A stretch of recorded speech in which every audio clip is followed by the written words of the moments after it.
Très cher père, tu m'as demandé récemment pourquoi je prétends avoir peur de toi.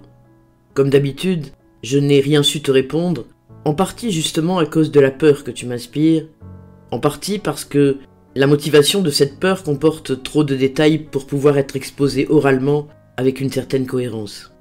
Et si j'essaie maintenant de te répondre par écrit, ce ne sera encore que de façon très incomplète parce que, même en écrivant, la peur et ses conséquences gênent mes rapports avec toi et parce que la grandeur du sujet outrepasse de beaucoup ma mémoire et ma compréhension.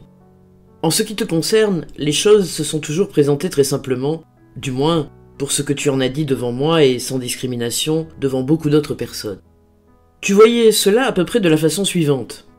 Tu as travaillé durement toute ta vie, tu as tout sacrifié pour tes enfants, pour moi surtout. En conséquence, j'ai mené la grande vie.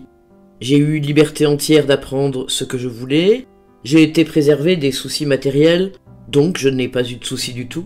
Tu n'as exigé aucune reconnaissance en échange, tu connais la gratitude des enfants, mais tu attendais au moins un peu de prévenance, un signe de sympathie, au lieu de quoi je t'ai fui depuis toujours pour chercher refuge dans ma chambre, auprès de mes livres, auprès d'amis fous ou d'idées extravagantes. Je ne t'ai jamais parlé à cœur ouvert, je ne suis jamais allé te trouver au temple, je n'ai jamais été te voir à Franzbad, et d'une manière générale, je n'ai jamais eu l'esprit de famille, je ne me suis jamais soucié ni de ton commerce, ni de tes autres affaires. J'ai soutenu Otla dans son entêtement, et tandis que je ne remue pas le petit doigt pour toi, je ne t'apporte même pas un billet de théâtre, je fais tout pour mes amis. Si tu résumes ton jugement sur moi, il s'ensuit que ce que tu me reproches n'est pas quelque chose de positivement inconvenant ou méchant, à l'exception peut-être de mon dernier projet de mariage, mais de la froideur, de la bizarrerie, de l'ingratitude. Et ceci, tu me le reproches comme si j'en portais la responsabilité, comme s'il m'avait été possible d'arranger les choses autrement, disons en donnant un coup de barre, alors que tu n'as pas le moindre tort, à moins que ce ne soit celui d'avoir été trop bon pour moi. Cette description dont tu uses communément, je ne la tiens pour exacte que dans la mesure où je te crois, moi aussi, absolument innocent de l'éloignement survenu entre nous. Mais absolument innocent, je le suis aussi. Si je pouvais t'amener à le reconnaître, il nous serait possible d'avoir, je ne dis pas une nouvelle vie, nous sommes tous deux beaucoup trop vieux pour cela, mais une espèce de paix, d'arriver non pas à une suspension, mais à un adoucissement de tes éternels reproches. Chose singulière, tu as une sorte de pressentiment de ce que je veux dire. Ainsi, par exemple, tu m'as dit récemment « Je t'ai toujours aimé, et même quand je ne me serais pas comporté extérieurement avec toi comme d'autres pères ont coutume de le faire, justement, parce que je ne peux pas feindre comme d'autres. Or, père, je n'ai jamais, dans l'ensemble, douté de ta bonté à mon égard, mais je considère cette remarque comme inexacte. Tu ne peux pas feindre, c'est juste. Mais affirmer pour cette unique raison que les autres pères le font, ou bien relève de la pure chicane, ce qui interdit de continuer la discussion, ou bien, et selon moi c'est le cas, exprime de façon voilée le fait qu'il y a quelque chose d'anormal entre nous, quelque chose que tu as contribué à provoquer, mais sans qu'il y ait de ta faute. Si c'est vraiment cela que tu penses, nous sommes d'accord. Je ne dis pas, naturellement, que ton action sur moi soit la seule cause de ce que je suis devenu. Ce serait exagéré, et je tombe même dans cette exagération. Quand j'aurais été élevé absolument à l'écart de ton influence, il est fort possible que je n'eusse pu devenir un homme selon ton cœur. Sans doute aurais-je tout de même été un être faible, anxieux, hésitant, inquiet. Ni un Robert Kafka, ni un Karl Hermann, mais j'aurais cependant été tout autre et nous aurions parfaitement pu nous entendre. J'aurais été heureux de t'avoir comme ami, comme chef, comme oncle, comme grand-père, même, encore qu'avec plus d'hésitation, comme beau-père. Mais, comme père, tu étais trop fort pour moi. D'autant que mes frères sont morts en bas âge, que mes sœurs ne sont nées que bien plus tard et que, en conséquence, j'ai dû soutenir seul un premier choc pour lequel j'étais beaucoup trop faible. Fais une comparaison entre nous. Moi, en abrégeant beaucoup, le vis avec un certain fond Kafka qui, justement, n'est pas stimulé par cette volonté qui porte les Kafka vers la vie, les affaires, la conquête, mais par un aiguillon, le vie, dont l'action plus secrète, plus timide, s'exerce dans une autre direction et souvent même cesse tout à fait. Toi, en revanche, un vrai Kafka par la force, la santé, l'appétit, la puissance vocale, le don d'élocution, le contentement de soi-même, le sentiment d'être supérieur au monde, la ténacité, la présence d'esprit, la connaissance des hommes, une certaine générosité. Tout cela, bien entendu, avec les défauts et les faiblesses que comportent ces qualités, et dans lesquelles tu es rejeté par ton tempérament et souvent, par tes accès de colère. Peut-être n'es-tu pas entièrement Kafka dans ta manière générale de voir, pour autant que je puisse te comparer à l'oncle Philippe, à Ludwig et à Heinrich. C'est étrange, ici non plus, je ne vois pas très clair. Il est certain qu'ils étaient tous plus gais, plus alertes, moins contraints, plus sociables, moins sévères que toi. En cela, d'ailleurs, je tiens beaucoup de toi, et j'ai beaucoup trop bien géré l'héritage, sans toutefois que ma constitution possédât les contrepoids nécessaires dont tu disposes. Mais d'autre part, il se peut que tu aies connu des époques différentes sous ce rapport, et tu étais peut-être plus gai avant d'avoir été déçu et accablé par tes enfants à la maison. Quand il y avait des étrangers, en effet, tu n'étais plus le même. Et il se peut que tu le sois davantage depuis que tes petits-enfants et ton gendre t'apportent un peu de cette chaleur que tes propres enfants, à part Vali, peut-être, ne pouvaient pas te donner. En tout cas, nous étions si différents et si dangereux l'un pour l'autre du fait de cette différence que, si l'on avait voulu prévoir comment nous allions, moi, l'enfant se développant lentement, et toi, l'homme fait, nous comporter l'un envers l'autre, on aurait pu supposer que tu allais me réduire en poussière et qu'il ne resterait rien de moi. Or, cela ne s'est pas produit. Les choses vivantes ne se calculent pas à l'avance. Mais il s'est produit quelque chose de plus grave peut-être. En disant cela, je te prie instamment de ne pas oublier que je ne crois pas le moins du monde à une faute de ta part. Tu as agi sur moi comme il te fallait agir, mais il faut que tu cesses de voir une méchanceté particulière de ma part dans le fait que j'ai succombé à cette action. J'étais un enfant craintif, ce qui ne m'empêchait pas d'être têtu comme le sont les enfants. Il est certain aussi que ma mère me gâtait. Mais je ne puis pas croire que j'ai été un enfant particulièrement difficile à mener. Je ne puis pas croire qu'on eût pu obtenir tout ce qu'on voulait de moi, en me parlant sur un ton affectueux, en me prenant posément par la main, en me regardant avec bonté. Or, tu es bien, au fond, un homme bon et tendre. Ce qui suit n'y contredira pas, car je parle uniquement de l'apparence que tu prenais aux yeux de l'enfant quand tu agissais sur lui. Mais tous les enfants n'ont pas la persévérance et l'audace de chercher aussi longtemps qu'il faut pour arriver à la bonté. Tu ne peux traiter un enfant que selon ta nature, c'est-à-dire en recourant à la force, au bruit, à la colère, ce qui, par-dessus le marché, te paraissait tout à fait approprié dans mon cas, puisque tu voulais faire de moi un garçon plein de force et de courage. Aujourd'hui, je ne peux évidemment pas décrire de façon immédiate tes méthodes d'éducation au cours des toutes premières années, mais je peux assez bien les imaginer en les déduisant de ce qu'elles ont été plus tard, ainsi que de la façon dont tu traites Félix. À quoi il convient d'ajouter cette circonstance aggravante que tu étais, à l'époque, plus jeune, donc plus alerte, plus violent, plus spontané, encore plus insouciant qu'aujourd'hui. Que tu étais, en outre, totalement pris par ton commerce et que, te montrant à peine une fois par jour, tu faisais sur moi une impression d'autant plus profonde qu'elle était rare et que l'habitude ne risquait guère de l'affaiblir. De mes premières années, je ne me rappelle qu'un incident. Peut-être t'en souvient-il aussi. Une nuit, je ne cessais de pleurnicher en réclamant de l'eau, non pas assurément parce que j'avais soif, mais en partie pour vous irriter, en partie pour me distraire. De violentes menaces répétées plusieurs fois étant restées sans effet, tu me sortis du lit, me portas sur la pavlatche et m'y laissa un moment, seul, en chemise, debout devant la porte fermée. Je ne prétends pas que ce fût une erreur. Peut-être t'était-il impossible alors d'assurer le repos de tes nuits par un autre moyen. Je veux simplement, en le rappelant, caractériser tes méthodes d'éducation et leur effet sur moi. Il est probable que cela a suffi à me rendre obéissant par la suite, mais, intérieurement, cela m'a causé un préjudice. Conformément à ma nature, je n'ai jamais pu établir de relation exacte entre le fait, tout naturel pour moi, de demander de l'eau sans raison, et celui, particulièrement terrible, d'être porté dehors. Bien des années après, je souffrais encore à la pensée douloureuse que cet homme gigantesque, mon père, l'ultime instance, pouvait presque sans motif me sortir du lit la nuit pour me porter sur la pavlatche, prouvant par là à quel point j'étais nul à ses yeux. À cette époque, ce n'était qu'un modeste début, mais ce sentiment de nullité qui s'empare si souvent de moi, sentiment qui peut être aussi noble et fécond sous d'autres rapports, il est vrai, tient pour beaucoup à ton influence. Il m'aurait fallu un peu d'encouragement, un peu de gentillesse. J'aurais eu besoin qu'on dégageât un peu mon chemin, au lieu de quoi tu me le bouches, dans l'intention louable, certes, de m'en faire prendre un autre. Mais à cet égard, je n'étais bon à rien. Tu m'encourageais, par exemple, quand je marchais au pas et saluais bien, mais je n'étais pas un futur soldat. Ou bien tu m'encourageais quand je parvenais à manger copieusement, ou même à boire de la bière, quand je répétais des chansons que je ne comprenais pas, ou rabâchais tes phrases favorites. Mais rien de tout cela n'appartenait à mon avenir. Il est significatif qu'aujourd'hui encore, tu ne m'encourages que dans les choses qui te touchent personnellement, quand ton sentiment de ta valeur est en cause. Soit que je le blesse, par exemple par mon projet de mariage, soit qu'il se trouve blessé à travers moi, par exemple quand Peppa m'insulte. C'est alors que tu m'encourages, que tu me rappelles ma valeur et les partis auxquels je serais en droit de prétendre, que tu condamnes entièrement, Peupa. Mais, sans parler du fait que mon âge actuel me rend déjà presque inaccessible à l'encouragement, à quoi pourrait-il me servir s'il n'apparaît que là où il ne s'agit pas de moi en premier lieu? Autrefois, j'aurais eu besoin d'encouragement en toutes circonstances, car j'étais déjà écrasé par la simple existence de ton corps. Il me souvient, par exemple, que nous nous déshabillions souvent ensemble dans une cabine. Moi, maigre, chétif, étroit. Toi, fort, grand, large. Déjà, dans la cabine, je me trouvais lamentable. Et non seulement en face de toi, mais en face du monde entier, car tu étais pour moi la mesure de toute chose.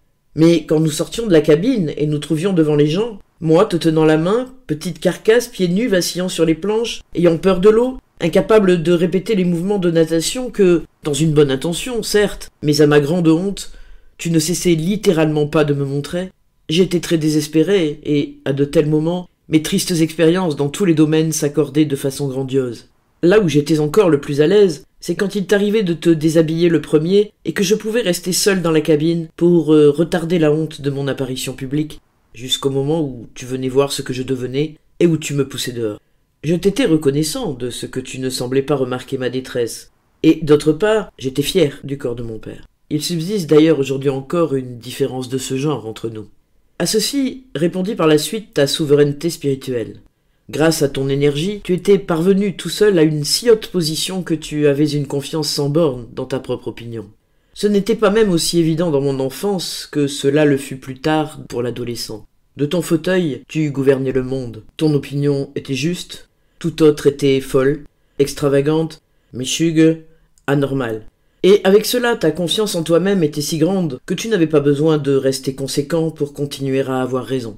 Il pouvait aussi arriver que tu n'eusses pas d'opinion du tout, et il s'ensuivait nécessairement que toutes les opinions possibles en l'occurrence étaient fausses, sans exception.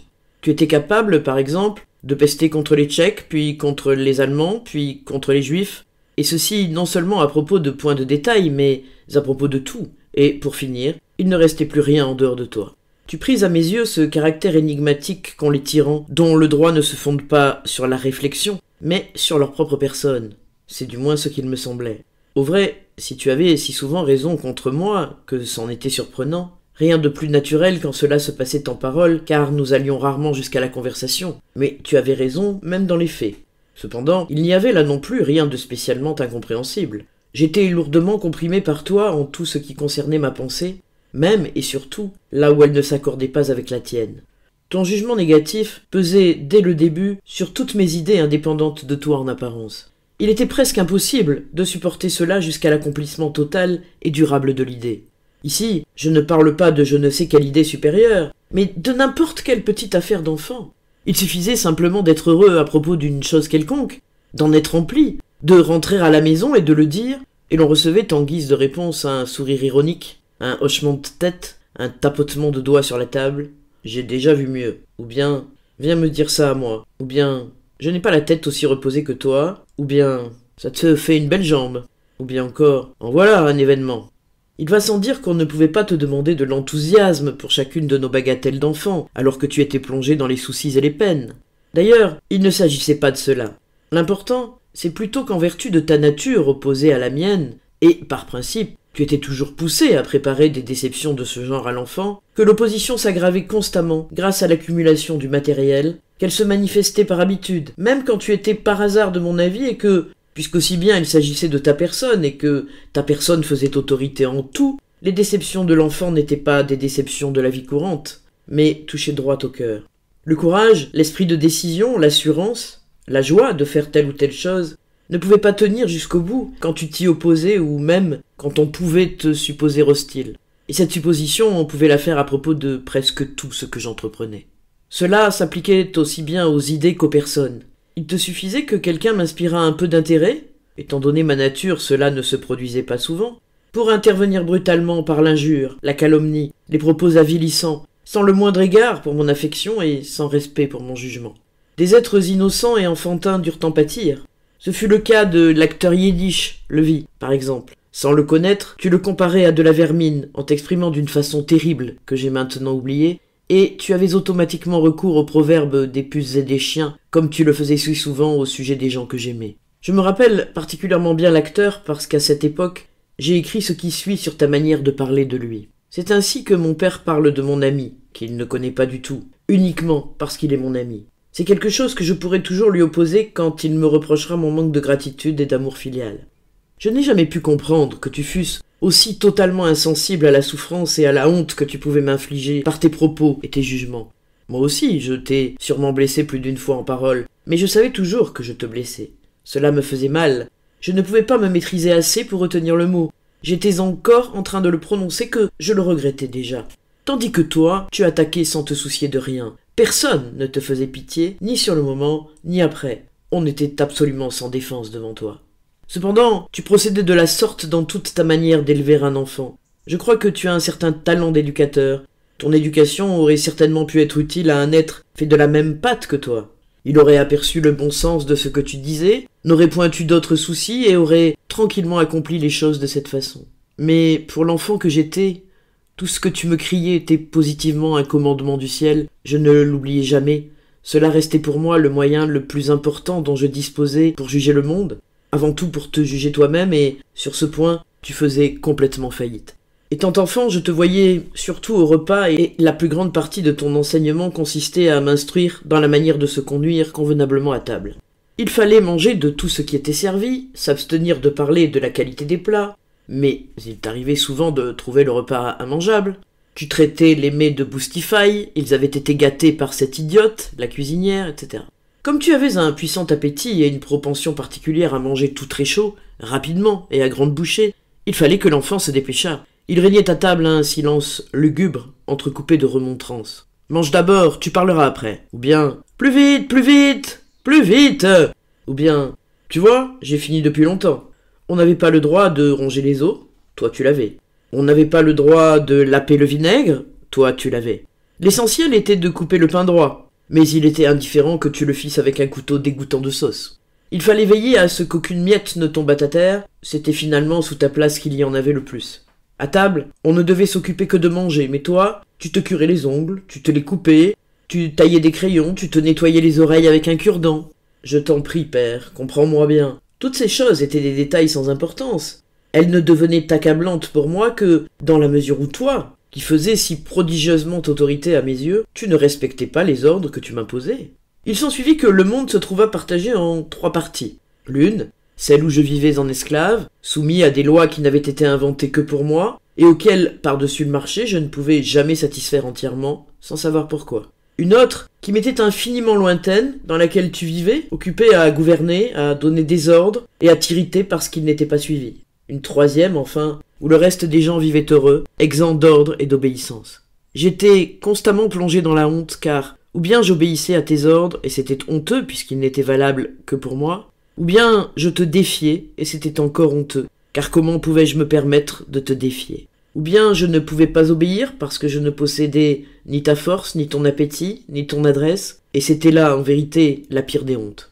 C'est ainsi que se mouvaient non pas les réflexions, mais les sentiments de l'enfant. Ma situation d'alors paraîtra plus claire si je la compare à celle de Félix. Lui aussi, tu le traites d'une manière analogue.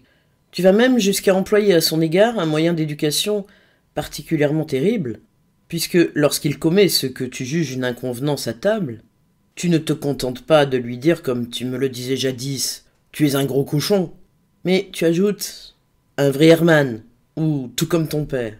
Or il est possible, on ne peut pas dire plus que possible, que cela ne nuise pas à Félix de façon essentielle, car tu n'es pour lui qu'un grand-père. Un grand-père doué d'une importance particulière, il est vrai. Tu n'es pas tout, comme tu l'étais pour moi. En outre, Félix est un caractère calme, déjà viril, en quelque sorte, et tu peux le décontenancer par ta voix de tonnerre, mais non le marquer de façon durable, d'autant qu'il est relativement peu avec toi et se trouve soumis à d'autres influences. Tu es plutôt pour lui quelque chose de cher et de curieux, où il peut choisir ce qui lui plaît. Pour moi, tu n'étais pas une curiosité, je ne pouvais pas choisir, il me fallait tout prendre.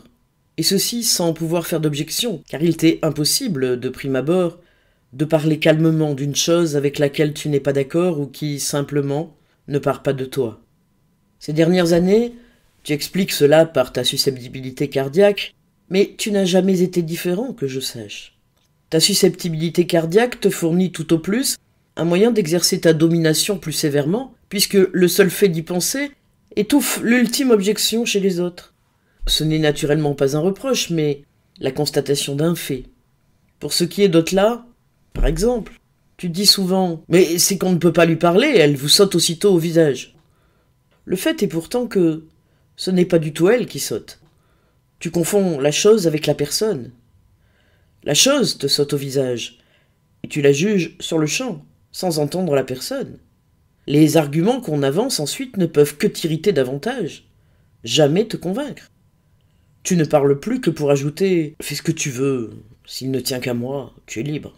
Tu es majeur, je n'ai pas de conseils à te donner. » Et tout cela avec cette voix basse, enrouée et effrayante, qui exprime la colère et la condamnation totale, et qui me fait moins trembler aujourd'hui que dans mon enfance, parce que le sentiment de culpabilité exclusif ressenti par l'enfant est remplacé en partie par une certaine connaissance de notre détresse à tous les deux. L'impossibilité d'avoir des relations pacifiques avec toi eut encore une autre conséquence, bien naturelle en vérité. Je perdis l'usage de la parole. Sans doute n'aurais-je jamais été un grand orateur, même dans d'autres circonstances, mais j'aurais tout de même parlé couramment le langage humain ordinaire. Très tôt, cependant, tu m'as interdit de prendre la parole. Pas de réplique. Cette menace et la main levée qui l'a soulignée m'ont de tout temps accompagné. Devant toi, dès qu'il s'agissait de tes propres affaires, tu étais un excellent orateur. Je pris une manière de parler saccadée et bégayante, mais ce fut encore trop pour ton goût et je finis par me taire, d'abord par défi peut-être, puis parce que je ne pouvais plus ni penser, ni parler en ta présence. Et comme tu étais mon véritable éducateur, les effets s'en sont fait sentir partout dans ma vie. D'une manière générale, tu commets une singulière erreur en croyant que je ne me suis jamais soumis à ta volonté.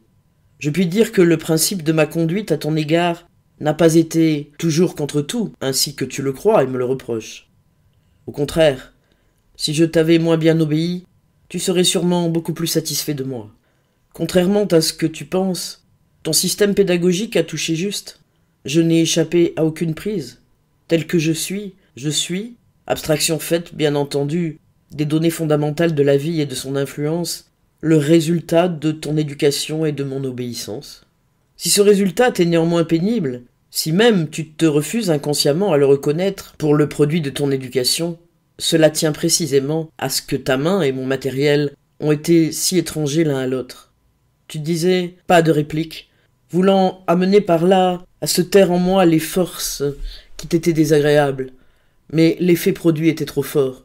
J'étais trop obéissant, je devins tout à fait muet, je baissai pavillon devant toi et n'osais plus bouger que quand j'étais assez loin pour que ton pouvoir ne pût plus m'atteindre, au moins directement. Mais tu restais là et tout te semblait, une fois de plus, être contre, alors qu'il s'agissait simplement d'une conséquence naturelle de ta force et de ma faiblesse. Tes moyens les plus efficaces d'éducation orale, ceux, du moins, qui ne manquaient jamais leur effet sur moi, étaient les injures, les menaces, l'ironie, un rire méchant, et, chose remarquable, tes lamentations sur toi-même.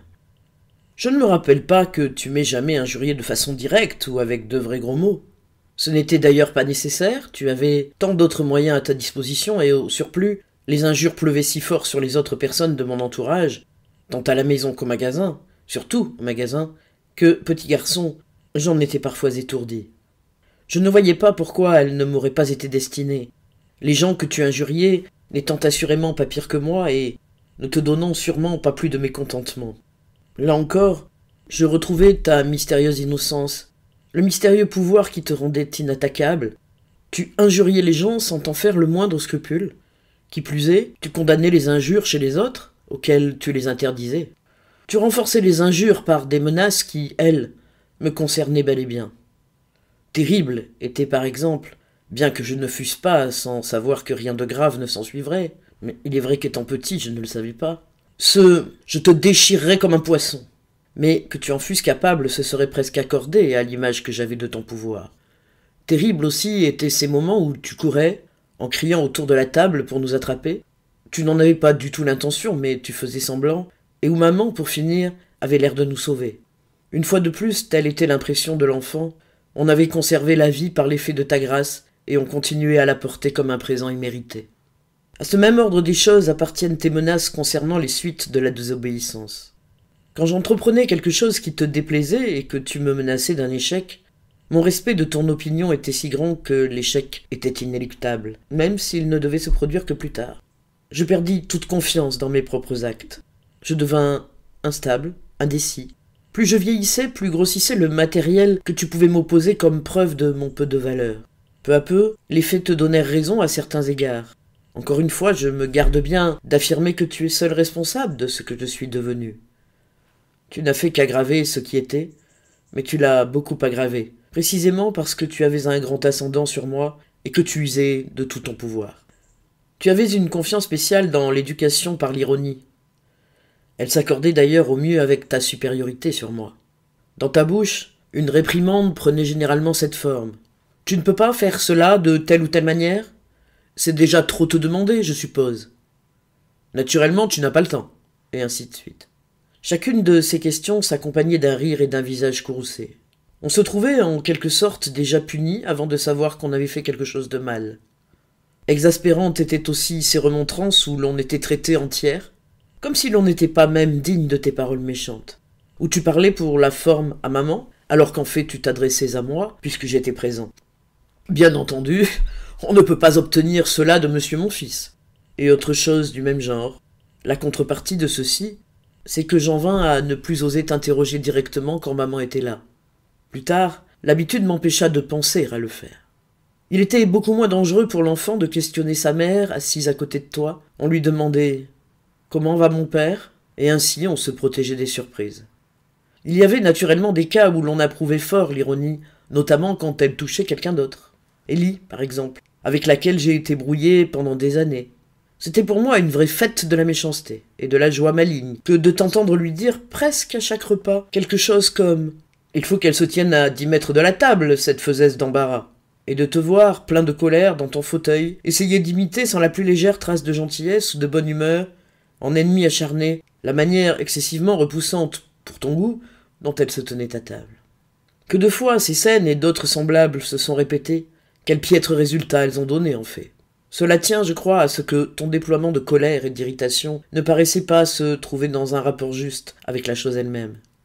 On n'avait pas le sentiment que ta colère avait été provoquée par cette circonstance insignifiante, qu'on était trop loin de la table, mais qu'elle avait été là d'emblée dans toute son ampleur, et que c'était par hasard, si elle avait saisi juste cette occasion d'éclater. Comme on était persuadé qu'une occasion se trouverait de toute manière, on ne se surveillait pas spécialement et, par surcroît, la sensibilité s'émoussait sous les menaces perpétuelles. Peu à peu, on acquérait presque la certitude qu'on ne serait pas battu. On se transformait en enfant maussade, inattentif, désobéissant, ne songeant jamais qu'à un moyen de fuite intérieure le plus souvent. C'est ainsi que tu as souffert, que nous avons souffert. De ton point de vue, tu avais bien raison de dire, en usant de ta formule habituelle, comme tu l'as fait récemment encore au sujet d'une lettre reçue de Constantinople, les dents serrées, et riant de ce rire guttural qui, le premier, avait suggéré à l'enfant une représentation de l'enfer. En voilà une bande. Il semblait absolument incompatible avec cette position à l'égard de tes enfants que tu puisses te plaindre en public, ce qui t'arrivait pourtant très souvent. Étant enfant, j'avoue que je n'y étais nullement sensible. Je le devins plus tard, et que je ne comprenais pas comment tu pouvais t'attendre à trouver de la sympathie. Tu étais si gigantesque à tous égards. Quelle importance pouvais-tu attacher à notre pitié, voire à notre aide ? Tu aurais dû, en fait, les mépriser, comme tu nous méprisais si souvent nous-mêmes. En conséquence, je ne croyais pas à tes lamentations et cherchais derrière elles je ne sais quelle intention secrète. Je n'ai compris que plus tard que tes enfants te faisaient réellement souffrir, mais à cette époque où tes plaintes auraient pu rencontrer encore une sensibilité enfantine ouverte, sans réticence et prête à donner toute son aide, elle ne représentait une fois de plus qu'un moyen par trop évident d'éducation et d'humiliation, moyen sans grande force en soi, mais qui entraînait une conséquence secondaire nuisible, à savoir que l'enfant s'habituait à ne pas prendre au sérieux les choses dont, précisément, il aurait dû ressentir la gravité. Par bonheur, il y avait tout de même des exceptions. Elles se produisaient quand tu souffrais sans rien dire, quand l'amour et la bonté appliquaient leur force à triompher de tout ce qui leur était contraire et à le saisir immédiatement. Certes, cela arrivait rarement, mais c'était merveilleux. C'était par exemple quand il faisait chaud l'été et que je te voyais somnoler au magasin après le déjeuner, l'air las, le coude appuyé sur le comptoir. Ou bien le dimanche quand tu venais, éreinté, nous rejoindre à la campagne. Ou bien lors d'une grave maladie de maman, quand tu te tenais à la bibliothèque, tout secoué de sanglots. Ou bien pendant ma dernière maladie, quand tu entrais doucement dans la chambre d'Otla pour me voir, que tu restais sur le seuil, tendais le cou pour m'apercevoir au lit et te bornais à me saluer de la main, par égard pour ma fatigue. À de tels moments, l'on se couchait et l'on pleurait de bonheur, et je pleure maintenant encore en l'écrivant. Tu as aussi une façon particulièrement belle de sourire, silencieuse, paisible, bienveillante. Un sourire qu'on rencontre rarement et qui pouvait vous rendre très heureux s'il vous était destiné. Je ne me rappelle pas que tu me l'aies expressément accordé dans mon enfance, mais cela a bien dû se produire. Pourquoi me l'aurais-tu refusé en ce temps-là, puisque tu me jugeais encore innocent et que j'étais ton grand espoir? À la longue, d'ailleurs, ces impressions agréables n'ont pas eu d'autre résultat que d'accroître mon sentiment de culpabilité et de me rendre le monde encore plus incompréhensible. Je préférais m'en tenir à ce qui était durable et fondé sur les faits. Pour m'affirmer un peu en face de toi, en partie aussi pour exercer une espèce de vengeance, je ne tardais pas à observer, à recueillir, à exagérer les petits ridicules que je découvrais en toi. Comment, par exemple, tu te laissais éblouir par des personnes qui n'étaient généralement haut placées qu'en apparence et dont tu ne te lassais pas de parler, que ce fût un conseiller d'Empire ou quelque autre personnage. D'autre part, j'avais mal à la pensée que tu croyais, toi, mon père, avoir besoin de ces confirmations dérisoires de ta valeur et que tu en tirais vanité. Ou bien j'observais ta prédilection pour les expressions indécentes, proférées autant que possible d'une voix forte, et dont tu riais comme si tu avais dit quelque chose de particulièrement réussi, alors que ce n'était justement qu'une vulgaire petite inconvenance. Mais j'y voyais en même temps une manifestation de ta vitalité, humiliante pour moi. Bien entendu, ces diverses observations existaient en foule. Elles faisaient mon bonheur, elles me fournissaient l'occasion de chuchotements et de moqueries. Tu t'en apercevais parfois, tu t'en fâchais, tu les considérais comme de la méchanceté, de l'impertinence. Mais, crois-moi, ce n'était rien d'autre pour moi qu'un moyen, d'ailleurs inefficace, de me maintenir. C'étaient des plaisanteries comme celles qu'on répand sur le compte des dieux et des rois, plaisanteries qui non seulement peuvent s'allier au plus profond respect, mais encore en font partie. D'ailleurs, en accord avec la situation analogue que tu avais à mon égard, tu as tenté, toi aussi, une espèce de contre-attaque. Tu aimais à rappeler à quel point exagéré ma vie était agréable, à quel point j'ai été bien traité. C'est exact, mais je ne crois pas, les circonstances ayant été ce qu'elles étaient, que cela m'ait servi à grand-chose. Ma mère était infiniment bonne pour moi, c'est vrai, mais ce n'était que relativement à toi, c'est-à-dire pour moi dans un mauvais rapport. Sans le savoir, elle jouait le rôle du rabatteur à la chasse. Pour le cas bien improbable où, en engendrant le défi, la répulsion, voire la haine, ton éducation aurait pu me permettre de marcher tout seul, ma mère de son côté compensait ce risque par sa bonté et ses paroles raisonnables. Dans le gâchis de mon enfance, elle était l'idéal même de la raison. Et j'étais encore une fois rejeté dans ton cercle d'où, sans cela, je me serais peut-être échappé pour notre bien commun. Ou encore, les choses étaient telles que nous n'en venions pas à une vraie réconciliation. Ma mère se contentait de me protéger en secret contre toi, me donnait, me permettait quelque chose en secret, et j'étais de nouveau la créature sournoise, le tricheur qui se sentait coupable et qui, du fait de sa nullité, était incapable d'obtenir autrement que par des chemins détournés, même les choses auxquelles il pensait avoir droit. Plus tard, bien sûr, je m'habituai à prendre également ces chemins pour rechercher ce qui ne me revenait nullement de droit, même à mes propres yeux. La conscience de ma culpabilité s'en trouva encore aggravée. Il est encore vrai que tu ne m'as, pour ainsi dire, jamais vraiment battu. Mais tes cris, la rougeur de ton visage, ta manière hâtive de détacher tes bretelles et de les disposer sur le dossier d'une chaise, tout cela a été presque pire que les coups. Il en va de même pour un homme qui est sur le point d'être pendu. Si on le pend vraiment, il meurt et tout est fini. Mais qu'on l'oblige à assister à tous les préparatifs de la pendaison, qu'on ne lui communique la nouvelle de sa grâce que lorsque le nœud lui pend déjà sur la poitrine, il se peut qu'il ait à en souffrir toute sa vie. Pour comble, l'accumulation de tous ces moments où, selon l'opinion que tu manifestais clairement, j'aurais mérité des coups et n'y avais échappé de justesse que par l'effet de ta miséricorde, faisait naître en moi, une fois de plus, une grande conscience de ma culpabilité. Je tombais sous ta coupe de tous les côtés à la fois. Tu m'as depuis toujours fait un reproche. En tête-à-tête ou devant d'autres personnes, tu n'étais nullement sensible à ce que ce dernier procédé avait d'humiliant pour moi. Les affaires de tes enfants étaient toujours des affaires publiques. D'avoir vécu, grâce à ton travail, dans la tranquillité, le confort, l'abondance. Ici, je pense à certaines remarques qui auraient positivement dû me creuser des rides dans le cerveau, telles que... Dès l'âge de 7 ans, je circulais de village en village avec ma carriole. Nous étions obligés de dormir tous dans une seule pièce. Nous étions heureux quand nous avions des pommes de terre à manger. J'étais si mal vêtu en hiver que j'ai eu des plaies ouvertes aux jambes pendant des années. Tout petit garçon, il me fallait déjà aller à Pissec pour travailler au magasin. Chez moi, on ne me donnait rien. Même quand j'ai été soldat, c'est encore moi qui envoyais de l'argent à la maison. Mais tout de même, pour moi, mon père était toujours mon père. Qui donc sait cela aujourd'hui? Qu'en savent donc les enfants? Est-ce qu'un enfant d'aujourd'hui peut le comprendre? En d'autres circonstances, de tels récits auraient pu constituer un excellent moyen pédagogique. Il aurait pu fortifier l'enfant et l'encourager à surmonter des souffrances et des privations analogues à celles que le père avait endurées. Mais ce n'est pas là ce que tu voulais. Grâce aux résultats de tes efforts, précisément, la situation n'était plus la même. Rien ne fournissait plus l'occasion de se distinguer de la manière dont tu l'avais fait. Cette occasion, il aurait fallu pour commencer la créer par la force et l'action subversive, à supposer que nous eussions eu l'esprit de décision et la force nécessaire pour cela, à supposer aussi que maman, de son côté, n'eût pas tenté de nous en empêcher par ses propres moyens. Mais tout cela, tu étais bien loin de le vouloir. C'était même ce que tu appelais ingratitude, extravagance, désobéissance, trahison, folie.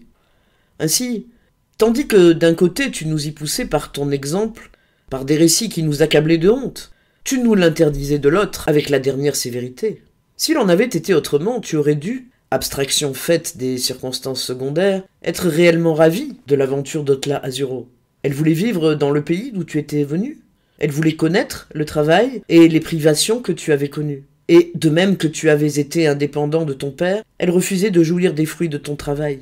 Étaient-ce là des intentions si terribles, si éloignées de ton exemple et de ton enseignement? Il est vrai, les desseins d'Otla se sont finalement soldés par un échec. Ils ont été réalisés de façon un peu ridicule peut-être, avec trop de tapage, sans assez d'égard pour ses parents. Mais en était-elle seule responsable? La faute n'en était-elle pas aussi aux circonstances? Et surtout, à l'éloignement que tu éprouvais pour elle? Cet éloignement était-il moins grand au magasin, ainsi que tu as essayé de t'en persuader toi-même plus tard, qu'il ne le fut par la suite à Zuro? Et n'est-il pas absolument certain que tu avais le pouvoir de transformer cette aventure et de la rendre excellente? À supposer que tu eussent été à même de te vaincre à ce point, en lui accordant tes encouragements, tes conseils, ton contrôle, ou même en te bornant simplement à la tolérer.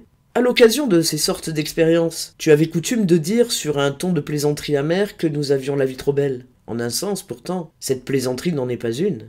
Ce que tu avais acquis en luttant, nous le recevions de ta main, mais ce combat pour la vie extérieure qui t'avait été immédiatement accessible et qui, bien entendu, ne nous était pas plus épargné qu'à toi, il nous fallait le gagner sur le tard, à l'âge adulte, avec des forces qui étaient demeurées celles d'un enfant. Je ne prétends pas qu'à cause de cela, notre situation soit forcément plus défavorable que ne l'était la tienne. Il est bien probable, au contraire, que toutes deux se valent, ce qui n'implique d'ailleurs aucune comparaison des aptitudes fondamentales. Nous sommes simplement désavantagés par le fait que nous ne pouvons pas nous vanter de notre détresse, ni nous en servir pour humilier les autres, ainsi que tu le faisais. Je ne nie pas non plus qu'il m'eût été possible de tirer un profit normal des fruits de ton travail, si largement couronné de succès, de les mettre en valeur et de travailler à ton bonheur en continuant à les exploiter. Mais précisément, notre éloignement mutuel s'y opposait. Je pouvais jouir de ce que tu me donnais, mais seulement dans l'humiliation, dans la fatigue et la faiblesse, dans la conscience de ma culpabilité. C'est pourquoi je ne pouvais te montrer de reconnaissance qu'à la manière d'un mendiant, et non par mes actes. Au dehors, toute cette éducation produisit un premier effet. Je me mis à fuir tout ce qui, même de loin, pouvait me faire penser à toi, et d'abord le magasin. En soi, cependant, j'aurais dû y prendre grand plaisir, surtout quand j'étais enfant et tant que ce fut une simple boutique. Il était si animé, si bien éclairé le soir. On y voyait, on y entendait tant de choses. On pouvait aussi s'y rendre utile par-ci par-là, s'y distinguer, et surtout t'admirer dans le déploiement de tes extraordinaires dons de commerçant. Admirer ton art de vendre, de traiter les gens, de faire des plaisanteries, d'être infatigable, de prendre une décision immédiate dans les cas douteux, etc. Rien que ta façon de faire un paquet ou d'ouvrir une caisse était un spectacle digne d'être vu. Et toutes ces choses, l'une dans l'autre, n'étaient certes pas la pire des écoles pour un enfant. Mais comme la frayeur que tu m'inspirais m'envahissait peu à peu de tous côtés, le magasin lui-même finit par me causer un malaise. Les événements qui s'y passaient, et qui d'abord m'avaient semblé aller de soi, maintenant me faisaient souffrir et m'accabler de honte. Ici, je pense en particulier à ta manière de traiter le personnel. Je ne sais pas, il se peut qu'elle ait été la même dans toutes les maisons de commerce. À l'époque où j'étais à l'Assicurazione Generale, elle ressemblait vraiment beaucoup à la tienne, et je motivais ma démission en déclarant au directeur, ce qui n'était pas tout à fait vrai sans être tout à fait un mensonge, que je ne pouvais pas supporter cette habitude de crier qui, d'ailleurs, ne m'avait jamais touché directement. C'était là pour moi un point trop douloureusement sensible dès l'origine. Mais, étant enfant, les autres maisons de commerce ne m'intéressaient pas. Toi, en revanche, je te voyais, je t'entendais crier, pester, déchaîner ta rage avec une violence qui, à ce que je croyais alors, devait être sans pareil dans le monde entier. Et ceci valait non seulement pour les injures, mais aussi pour la tyrannie que tu montrais d'autre part. Ainsi, tu jetais d'un coup brutal au bas du comptoir les marchandises que tu ne voulais pas voir mêlées à d'autres. Seul le caractère irréfléchi de ta fureur te donnait quelque excuse, ce qui obligeait le commis à les ramasser. Ou bien, invariablement, tu disais, en parlant d'un commis tuberculeux, qu'il crève donc, ce chien malade. Tu appelais tes employés des ennemis payés, c'est bien du reste ce qu'ils étaient. Mais avant même qu'ils le fussent devenus, tu m'avais semblé être leur ennemi payant. C'est là aussi qu'une grande leçon me fut donnée. J'appris que tu pouvais être injuste. En ce qui me concernait, je ne l'aurais pas remarqué de sitôt. Trop de culpabilité s'était amassée en moi qui te donnait raison. Mais, selon mon opinion enfantine, opinion qui fut un peu, mais point tellement, corrigée plus tard, les gens du magasin étaient des étrangers qui travaillaient pour nous et qui, en échange, étaient réduits à vivre dans la peur perpétuelle que tu leur inspirais. Ici, naturellement, j'exagérais parce que j'admettais sans plus que tu produisais sur les gens un effet aussi terrible que sur moi. Si l'on avait été ainsi, ils n'auraient vraiment pas pu vivre. Dans la mesure où il s'agissait d'adultes ayant pour la plupart des nerfs à toute épreuve, ils n'avaient aucune peine à se débarrasser de telles injures, et la chose, en fin de compte, te faisait plus de mal qu'à eux. Mais cela me rendit le magasin insupportable. Il me rappelait trop ma propre situation à ton égard. Comme homme d'affaires, tu étais en effet, abstraction faite de tes intérêts d'employeur et même de ton caractère despotique, si supérieur à tous ceux qui n'ont jamais été formés par toi que rien de ce qu'ils réalisaient ne pouvait te satisfaire, il fallait bien que d'une manière analogue, tu fusses à jamais insatisfait de moi. C'est pourquoi j'appartenais nécessairement au parti du personnel, auquel je me rattachais d'ailleurs de toute façon, en raison de mon caractère craintif qui, en soi déjà, m'empêchait de comprendre qu'on pût traiter les gens de la sorte et m'inspirait le désir de réconcilier le personnel, lequel, à mon sens, devait être effroyablement irrité, avec toi, et, ne fût-ce que dans l'intérêt de ma propre sécurité, avec toute notre famille. Pour y parvenir, il ne me suffisait pas d'avoir à l'égard du personnel une conduite ordinaire et convenable. Je ne pouvais même pas me contenter d'être modeste. Il me fallait bien plutôt être humble, non seulement être le premier à saluer, mais encore faire en sorte qu'on ne me rendît pas mon salut. Et même si, en bas, la personne sans importance que j'étais leur avait léché les pieds, cela n'aurait pas encore suffi à les payer des coups que toi, le maître, tu leur assénais d'en haut.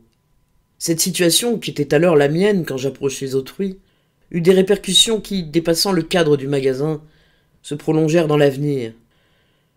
Il y a quelque chose d'analogue encore, quand moins dangereux et moins profondément ancré que chez moi, dans la prédilection d'au-delà pour la fréquentation des gens pauvres, dans son habitude qui te fâche réellement de rechercher la compagnie des bonnes.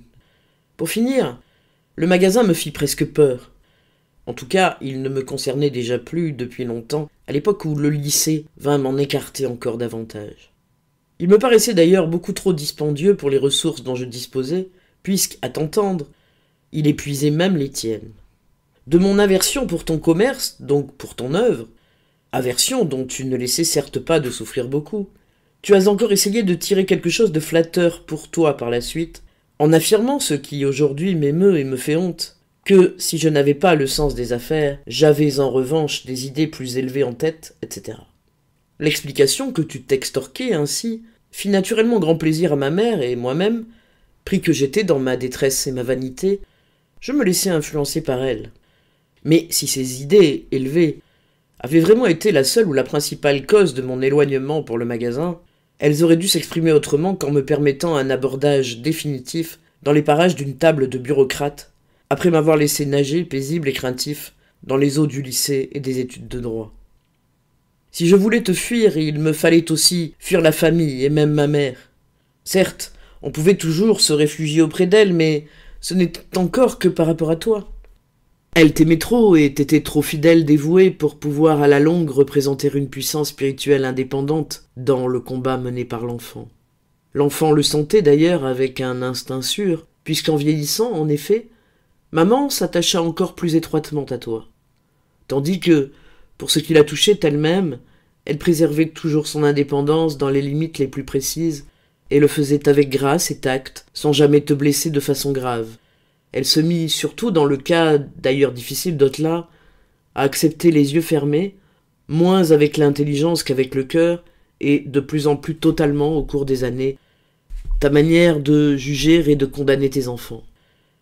Sans doute convient-il de ne pas oublier combien la situation de maman dans la famille était douloureuse et exténuante. Elle peinait au magasin et à la maison, elle souffrait doublement de toutes les maladies de la famille, mais ce qui couronnait le tout, c'étaient les souffrances que lui valait sa position intermédiaire entre toi et nous. Tu as toujours été aimant et plein d'égards pour elle, mais, à ce point de vue, tu l'as aussi peu ménagée que nous l'avons fait nous-mêmes. Brutalement, toi de ton côté, nous du nôtre, nous l'avons martelé de coups. C'était un dérivatif. Nous ne pensions pas à mal, nous ne pensions qu'au combat que nous avions à livrer, toi contre nous contre toi, et notre rage se déchargeait sur maman. La façon dont tu l'as tourmentée à cause de nous, sans en être le moins du monde responsable, bien entendu, n'était assurément pas une contribution utile à notre éducation. Elle justifiait même en apparence notre conduite à son égard qui, sans cela, eût été injustifiable. Que n'a-t-elle pas souffert, tant par nous, à cause de toi, que par toi, à cause de nous, sans compter les cas où tu avais raison parce qu'elle nous gâtait, encore que ces gâteries puissent n'avoir été bien souvent qu'une contre-manifestation silencieuse et inconsciente contre ton système. Il va sans dire que maman n'aurait pu supporter tout cela si elle n'en avait puisé la force dans son amour pour nous tous et dans le bonheur né de cet amour. Mes sœurs ne me suivaient qu'en partie. La plus heureuse dans ses rapports avec toi était Vali. Étant de nous tous la plus proche de maman, elle se soumettait à toi d'une manière analogue à la sienne, sans beaucoup de peine ni de dommages. Mais comme elle te rappelait maman, précisément, tu la supportais aussi avec plus de gentillesse, bien qu'elle possédât peu d'éléments Kafka. Peut-être était-ce justement ce qui te convenait. Là où il n'y avait aucun trait Kafka, personne, pas même toi, ne pouvait rien exiger de tel. Tu n'avais pas non plus, comme chez nous autres, le sentiment qu'ici quelque chose allait se perdre, qu'il fallait sauver de force. Au reste, il se peut que tu n'aies jamais spécialement aimé l'élément Kafka en tant qu'il s'exprimait chez les femmes. Tes rapports avec Vali seraient même devenus plus affectueux si nous ne les avions troublés de notre côté. Ellie est l'unique exemple d'une évasion hors de ton cercle ayant presque complètement réussi. C'est d'elle que je l'aurais le moins attendu dans son enfance, car c'était vraiment une enfant engourdie, lasse, craintive, chagrine, exagérément humble, méchante, paresseuse, gourmande, avare. C'est à peine si je pouvais la regarder, et quant à lui adresser la parole, cela m'était impossible tant elle me rappelait ce que j'étais moi-même, tant sa manière de subir la contrainte de notre éducation commune était semblable à la mienne. Son avarice surtout m'était odieuse, parce que la mienne était, si possible, plus grande encore. L'avarice, en effet, est l'un des signes les plus sûrement révélateurs d'une profonde détresse. Tout était si précaire pour moi que je ne possédais effectivement que ce que j'avais déjà dans les mains ou dans la bouche, ou ce qui, tout au moins, était en chemin pour y parvenir. Comme Ellie se trouvait dans la même situation que moi, c'était justement cela qu'elle avait le plus envie de me prendre. Mais tout a changé quand elle a quitté la maison pour se marier et avoir des enfants, très jeune, c'est le point important. Elle est alors devenue gaie, insouciante, courageuse, généreuse, désintéressée, pleine d'espoir. Il est presque incroyable que tu n'aies pas du tout remarqué ce changement. En tout cas, tu ne l'apprécies pas comme il le mérite, tant tu es aveuglé par ta rancune contre elle. Rancune qui existe depuis toujours et qui, au fond, n'a pas changé. La seule différence, c'est qu'elle est devenue moins actuelle du fait qu'Ellie n'habite plus chez nous, que ton amour pour Félix et ton attachement pour Karl lui ont, en outre, fait perdre de son importance. Il n'y a plus guère que Gertie qui en supporte parfois les conséquences. C'est à peine si j'ose parler d'Otla. Je sais qu'en le faisant, je risque de compromettre l'effet que j'attends de cette lettre. Dans les circonstances habituelles, c'est-à-dire quand elle n'est pas spécialement en difficulté ou exposée à un danger, tu n'éprouves pour elle que de la haine. Tu me l'as avoué toi-même. Selon toi, c'est à dessein qu'elle te fait constamment souffrir et provoque ta colère. Et tandis que tu souffres par sa faute, elle est soulagée et satisfaite. Une espèce de démon, donc. Pour que tu puisses la méconnaître à ce point, il faut que la distance qui vous sépare soit immense, encore plus grande qu'entre toi et moi. Elle est si loin de toi que tu ne la vois plus. Tu mets un fantôme à l'endroit où tu t'attends à la voir. Je t'accorde qu'avec elle, ta tâche était particulièrement difficile. Moi-même, je ne vois pas tout à fait clair dans ce cas très compliqué. Quoi qu'il en soit, elle se présentait comme une espèce de levier pourvue des meilleures armes Kafka. Entre toi et moi, il n'y avait pas de lutte réelle. J'étais bientôt à bout de force, le seul résultat était ma fuite, mon amertume, ma tristesse, mon combat intérieur.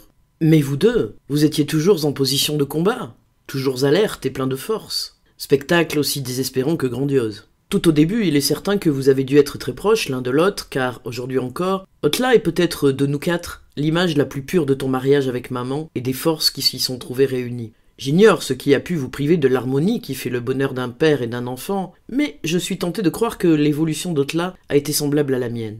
D'un côté, la tyrannie de ta nature, de l'autre, l'entêtement des leviers, leur sensibilité, leur sentiment de l'injustice, leur inquiétude, et tout cela soutenu par la conscience que vous aviez de posséder la force des Kafka. Sans doute l'ai-je influencé moi aussi, mais moins de mon propre mouvement que du simple fait de mon existence. D'ailleurs, en tant que dernière venue, elle est entrée dans un rapport de force déjà établi et a pu se former un jugement elle-même à partir de l'abandon matériel préparé. Je vais même jusqu'à penser qu'au fond, elle a été indécise pendant un certain temps, ne sachant pas si elle devait se jeter dans tes bras ou dans ceux de tes ennemis. À cette époque, c'est manifestement toi qui as laissé passer l'occasion favorable, mais si cela avait été possible, vous auriez formé un couple d'une splendide harmonie. Il est vrai que dans ce cas, j'aurais perdu un allié, mais j'aurais été amplement dédommagé en vous voyant unis, et d'autre part, ayant au moins un enfant te donnant pleine satisfaction, tu aurais éprouvé un immense bonheur qui t'aurait sensiblement changé à mon égard. Il est vrai qu'aujourd'hui, tout cela n'est plus qu'un rêve.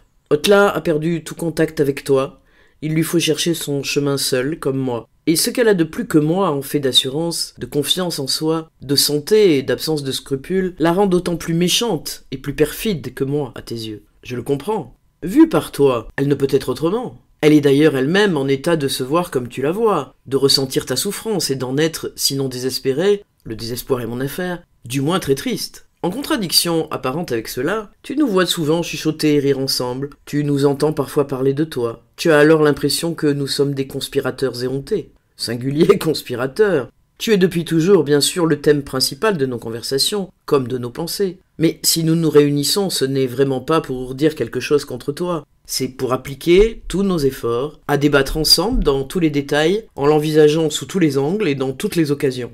En ayant recours aux plaisanteries, au sérieux, à l'amour, à l'obstination, à la colère, à la haine, au dévouement, au sentiment de culpabilité, à débattre de près et de loin, avec toutes les forces de la tête et du cœur, ce terrible procès qui est en suspens entre toi et nous, et dans lequel tu prétends sans cesse être juge, alors que, pour l'essentiel, du moins, ici je laisse la porte ouverte à toutes les erreurs que, naturellement, il peut m'arriver de commettre. Tu y es parti avec autant de faiblesse et d'aveuglement que nous.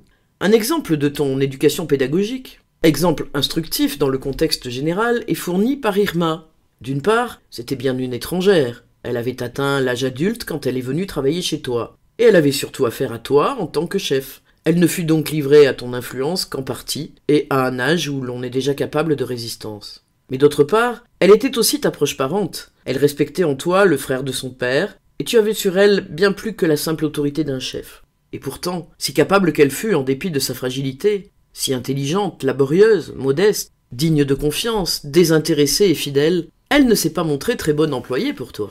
Et cela, bien qu'elle t'aimât comme oncle et t'admirât comme chef, bien qu'elle eût fait ses preuves dans d'autres emplois, tant auparavant que plus tard. En effet, poussée à bout aussi par nous, cela va sans dire, sa position vis-à-vis de toi était presque celle de l'un de tes enfants, et ta nature impérieuse avait sur elle un ascendant si fort qu'elle manifesta, uniquement envers toi d'ailleurs, et je l'espère sans en souffrir aussi profondément que si elle avait été ton propre enfant, une certaine propension aux oublis, à la négligence, à l'humour macabre et même, dans la mesure où elle en était capable, au défi, propension qui, selon moi, ne doit rien au fait qu'elle était de santé délicate, qu'elle n'avait pas une vie très heureuse et portait la charge d'un foyer désolant. Ce que je jugeais riche en application dans tes relations avec elle, tu l'as résumé dans une phrase devenue classique pour nous, une phrase presque sacrilège, mais qui, justement, fournit une bonne preuve en faveur de ton innocence dans ta façon de traiter les gens. La défunte m'a laissé pas mal de cochonneries. Je pourrais décrire encore d'autres sphères où les gens subissaient ton influence tout en luttant contre elle, mais là, déjà, je toucherais à l'incertain, et il me faudrait construire. En outre, tu es, depuis toujours, d'autant plus aimable, conciliant, poli, plein d'égards, compatissant, j'entends, même extérieurement, que tu t'éloignes du magasin et de la maison tout à fait comme un autocrate qui, une fois franchi les frontières de son pays, n'a plus aucune raison de continuer à se montrer tyrannique, et peut, en toute bonhomie, se commettre avec les gens les plus humbles. De fait, sur les photos de groupe prises à Franzensbad, par exemple, tu apparais toujours, au milieu de compagnons petits et maussades, aussi grand, aussi jovial qu'un roi en voyage. De cela, certes, même les enfants auraient pu tirer profit, mais il aurait fallu qu'ils fussent capables de le comprendre dès l'enfance, ce qui était impossible. Et pour ce qui est de moi, par exemple, il n'aurait pas fallu qu'on me permît de loger constamment, ainsi que je l'ai vraiment fait, dans le cercle de ton influence, qui se trouvait être, pour ainsi dire, le plus intérieur, le plus rigide, le plus propre à m'étrangler. Par là, je n'ai pas seulement perdu le sens de la famille.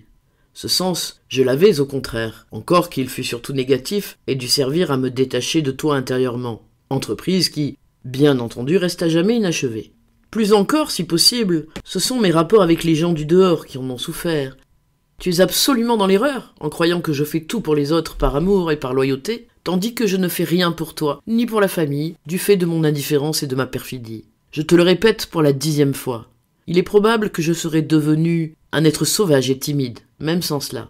Mais pour aller de ce point à celui où je suis réellement parvenu, il y a encore un long chemin sombre à parcourir. Jusqu'ici, j'ai passé relativement peu de choses sous silence dans cette lettre.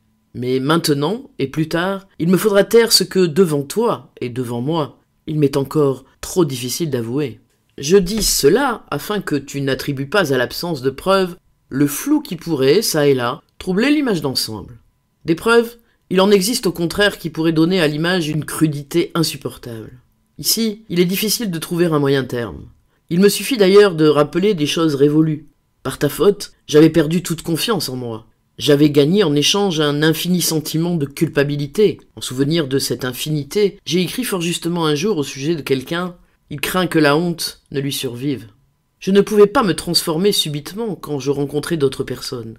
En face d'elles, j'étais pris d'un sentiment de culpabilité plus profond encore, puisque, ainsi que je l'ai déjà dit, je me devais de réparer envers elles les torts que tu leur avais causés au magasin et dont j'étais en partie responsable. En outre, tu avais quelque chose à reprocher, que le reproche fût exprimé ouvertement ou tenu secret, à toute personne avec laquelle j'étais lié. J'étais donc encore obligé de lui en demander pardon. La méfiance que tu cherchais à m'inculquer, tant au magasin qu'à la maison contre la plupart des gens, nomme-moi une seule personne ayant eu quelque importance pour moi dans mon enfance que tu n'aurais pas, au moins une fois, critiqué jusqu'à la réduire à néant. Et qui, chose remarquable, ne te pesait pas le moins du monde. Tu étais bien assez fort pour la supporter. Du reste, ce n'était peut-être rien d'autre pour toi que l'emblème du despote. Cette méfiance qui, à mes yeux de petit garçon, ne se trouvait confirmée nulle part, puisque je ne voyais partout que des êtres parfaits et inaccessibles, s'est transformée en défiance de moi-même et en peur perpétuelle des autres. Ce n'était donc assurément pas dans mes relations avec autrui que je pouvais me délivrer de toi en général. Si tu t'y es trompé, c'est peut-être parce qu'en réalité tu ignorais tout de mes fréquentations, et que, dans ta méfiance et ta jalousie, ai-je donc nié que tu m'aimes, tu supposais que je devais me dédommager ailleurs de ce que je perdais dans ma vie familiale, puisqu'il était impossible que j'eusse la même vie au dehors. À cet égard, du reste, c'est justement étant enfant que je puisais une espèce de consolation dans ma défiance de moi-même. Je me disais, tu dois exagérer, tu fais ce que fait toujours la jeunesse, tu ressens par trop la moindre vétie, comme si c'était une grandiose exception. Mais cette consolation, je l'ai presque perdue plus tard, quand mes vues sur le monde se sont élargies. Je me suis tout aussi peu délivré de toi dans le judaïsme. Là, pourtant, la délivrance eût été concevable en soi. Plus même, il eût été concevable que nous nous fussions retrouvés tous deux dans le judaïsme, ou même que nous en fussions sortis unis. Mais que m'as-tu transmis en fait de judaïsme? Au long des années, il m'a inspiré à peu près 3 attitudes. Enfant, j'étais d'accord avec toi pour me reprocher de ne pas aller assez souvent à la synagogue, de ne pas jeûner, etc. Par là, ce n'était pas à moi, mais à toi que je croyais faire tort. J'étais envahi par la conscience de ma faute qui, de toute façon, était toujours prête à surgir. Plus tard, adolescent, je ne comprenais pas que toi, avec le fantôme de judaïsme dont tu disposais, tu pusses me reprocher de ne pas faire d'efforts. J'aurais dû en faire, ne serait-ce que par respect, disais-tu, pour développer quelque chose de tout aussi fantomatique. Car, pour ce que je pouvais en voir, c'était vraiment une bagatelle, une plaisanterie. Pas même une plaisanterie. Tu allais au temple environ 4 fois par an. Tu y étais, à tout le moins, plus proche des indifférents que des convaincus. Tu t'acquittais patiemment de la prière comme on accomplit une formalité. Et tu m'as bien souvent rempli de stupéfaction en me montrant dans ton livre le passage qu'on était en train de lire. Pour le reste, Une fois que j'étais à l'intérieur, c'était là le principal, je pouvais me fourrer où bon me semblait. Je passais donc à bâiller, à rêvasser ces heures interminables. Je ne me suis autant ennuyé, je crois, que plus tard, pendant les leçons de danse. J'essayais de tirer le plus de plaisir possible des quelques petites diversions qui s'offraient, comme l'ouverture de l'Arche d'Alliance, laquelle me rappelait toujours ces baraques de tir à la foire où l'on voyait également une boîte s'ouvrir quand on faisait mouche. Sauf que c'était toujours quelque chose d'amusant qui sortait. Alors qu'ici, ce n'était jamais que les mêmes vieilles poupées sans tête.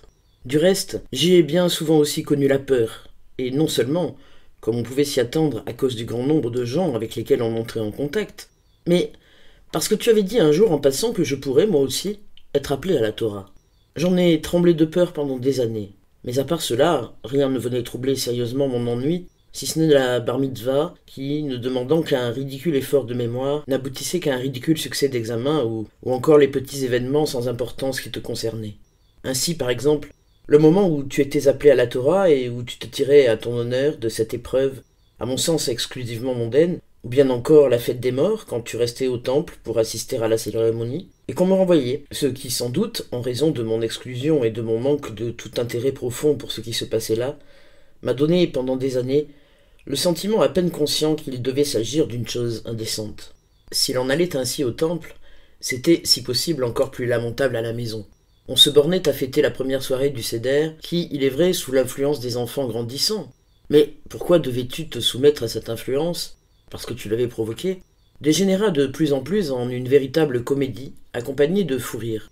Tel était donc le matériel constituant la foi qui m'a été transmise, matériel à quoi s'ajoutait tout au plus ta main tendue, désignant les fils du millionnaire Fuchs qui accompagnaient leur père à la synagogue. Je ne voyais pas ce qu'on pouvait faire de mieux avec un pareil matériel que de s'en libérer au plus vite. Cette libération, justement, me semblait être le plus pieux des actes. Plus tard, cependant, je vis les choses sous un autre jour et je compris pourquoi tu étais en droit de croire, là comme ailleurs, que je te trahissais avec méchanceté. Tu avais effectivement rapporté un peu de judaïsme de cette sorte de ghetto rural dont tu étais issu. C'était bien peu, et ce peu a encore diminué sous l'influence de la ville et de l'armée, mais quoi qu'il en soit, tes impressions et tes souvenirs de jeunesse étaient tout juste suffisants pour te permettre une espèce de vie juive, et ceci d'autant plus que, descendant d'une race vigoureuse et ne risquant guère pour ta part d'être ébranlé par les scrupules religieux, quand ils ne se mêlaient pas par trop à des considérations sociales, tu n'avais pas grand besoin d'un appui de ce genre. Au fond, la loi qui gouvernait ta vie consistait à croire en la vérité absolue des opinions d'une certaine classe juive, ce qui revient à dire, puisque ces opinions faisaient partie de ta personne, à croire en toi-même. Même cela comportait encore une bonne part de judaïsme, mais vis-à-vis de l'enfant, c'était trop peu pour être transmis. Ton judaïsme s'épuisait complètement tandis que tu le remettais entre mes mains. Il y avait là en partie des impressions de jeunesse impossibles à transmettre, en partie ta manière d'être que je redoutais. Il était impossible de faire comprendre à un enfant observant tout avec l'excès d'acuité né de la peur que les quelques balivernes que tu accomplissais au nom du judaïsme, avec une indifférence proportionnée à leur futilité, pouvaient avoir un sens plus élevé. Pour toi, elles avaient la valeur de petits souvenirs d'une époque révolue, et c'est pour cela que tu voulais me les proposer. Mais, comme tu ne croyais pas toi-même à leur valeur propre, tu ne pouvais le faire que par la persuasion ou la menace. D'une part, cela ne pouvait mener à rien, et d'autre part, comme tu n'avais pas la moindre idée de la faiblesse de ta position, cela devait nécessairement t'exaspérer contre moi, si obstiné en apparence. Mais tout ceci n'est pas un phénomène isolé. La situation était à peu près la même pour une grande partie de cette génération juive qui se trouvait à un stade de transition du fait qu'elle avait quitté la campagne, où l'on était encore relativement pieux, pour aller s'établir dans les villes. La transition se fit toute seule, mais elle mit dans nos rapports, qui ne manquaient certes pas d'arêtes tranchantes, une acuité supplémentaire passablement douloureuse. Pour te défendre, tu peux évidemment te croire innocent sur ce point, comme sur les autres, ainsi que je le fais moi-même.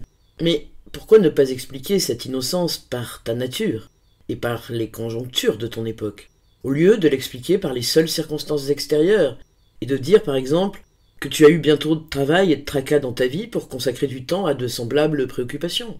C'est ainsi que tu te plais à transformer ton innocence, qui est indubitable, en reproches injustes contre les autres. C'est là un raisonnement qu'il est toujours très facile de réfuter, ici comme ailleurs. Ce dont il s'agissait, ce n'était pas de donner un enseignement quelconque à tes enfants, mais de leur montrer une vie exemplaire. Si ton judaïsme avait été plus fort, Ton exemple aurait été plus coercitif. Et ceci, bien entendu, et une fois de plus, n'est nullement un reproche. Ce n'est qu'une défense contre tes reproches.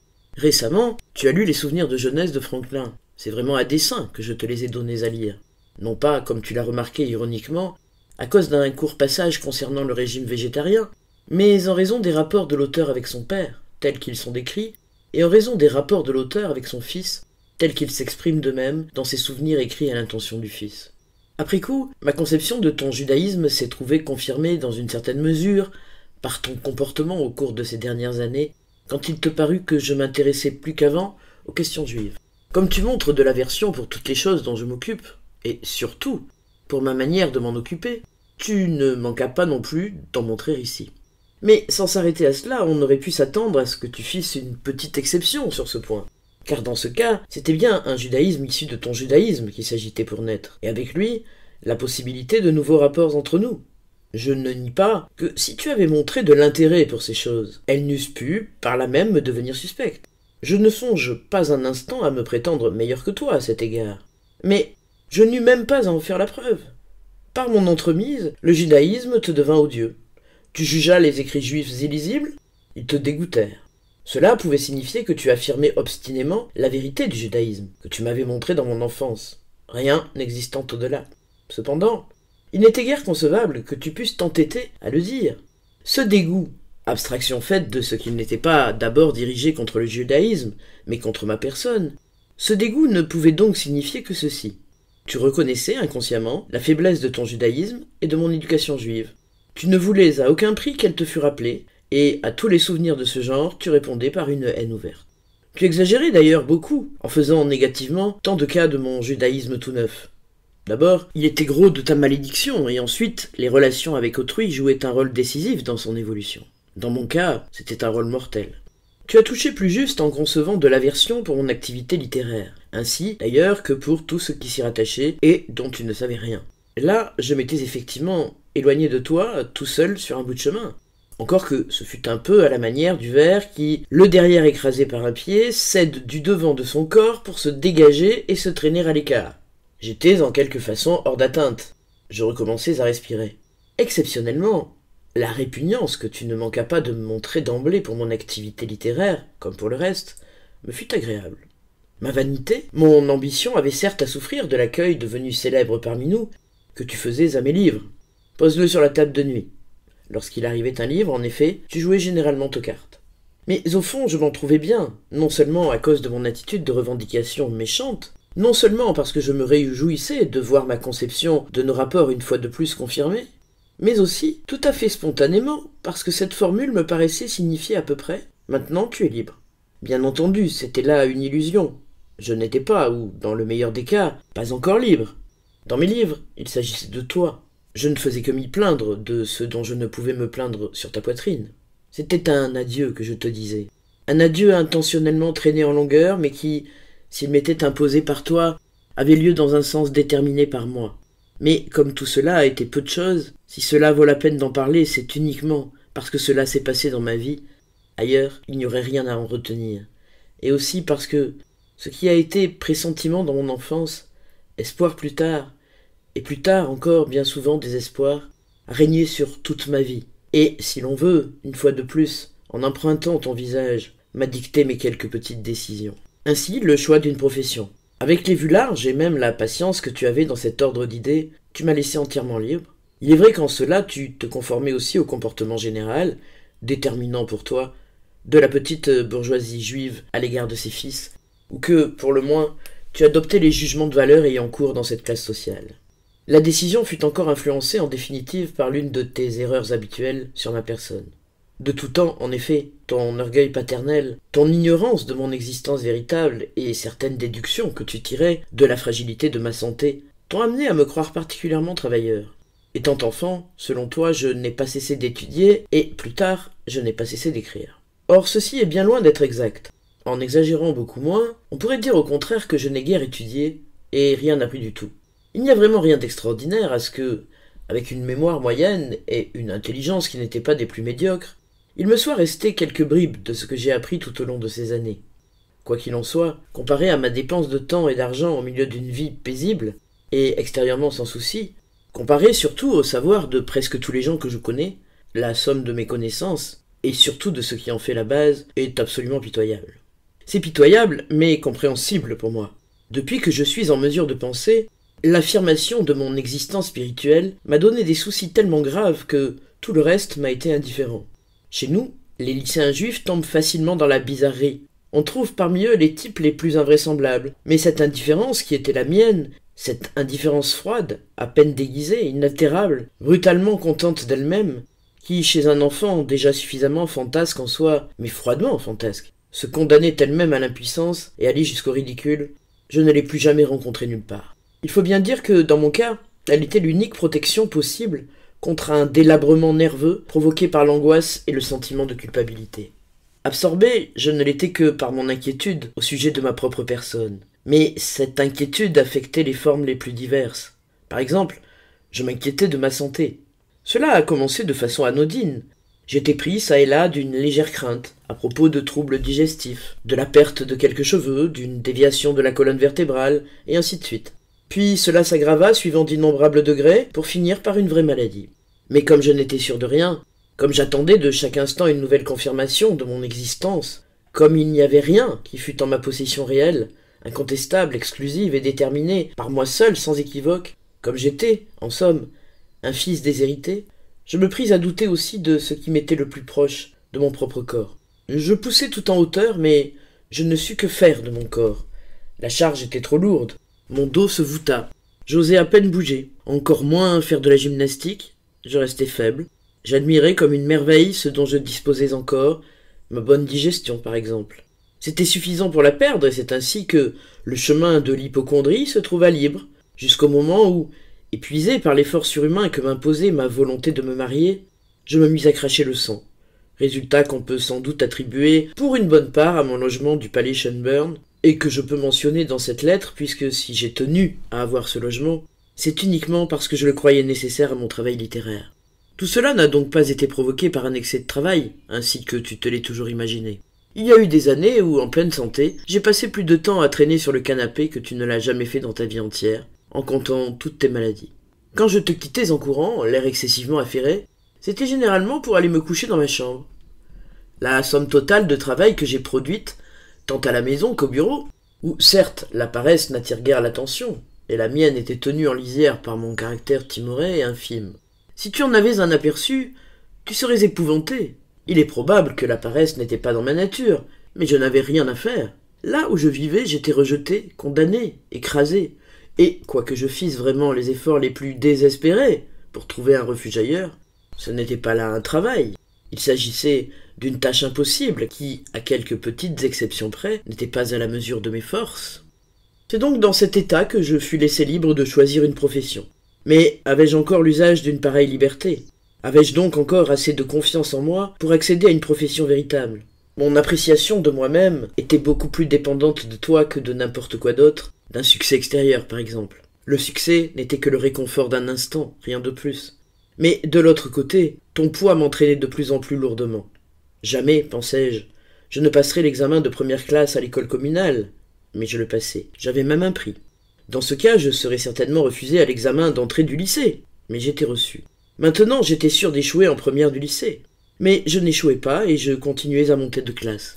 Cependant, je n'en tirais aucune raison d'espoir, au contraire. J'étais toujours convaincu, et le désaveu que je lisais sur ton visage m'en fournissait bel et bien la preuve, que plus j'avais de succès, et plus l'issue serait finalement désastreuse. Je voyais souvent en pensée la terrible assemblée des professeurs. Le lycée n'est ici que l'exemple le plus conforme à l'ensemble, mais tout se passait de façon analogue autour de moi, qui, lorsque j'aurais passé avec succès l'examen de première, puis de seconde, se réuniraient en seconde, puis en troisième, etc., pour examiner ce cas unique et révoltant, et découvrir comment j'avais pu, moi, le plus incapable, et en tout cas le plus ignorant de tous, arriver sournoisement jusqu'à une pareille hauteur, jusqu'à cette classe qui, maintenant que l'attention générale était attirée sur moi, allait naturellement me vomir aussitôt, au milieu de l'allégresse de tous les justes délivrés de ce cauchemar. Il n'est pas facile pour un enfant de vivre avec de pareilles idées.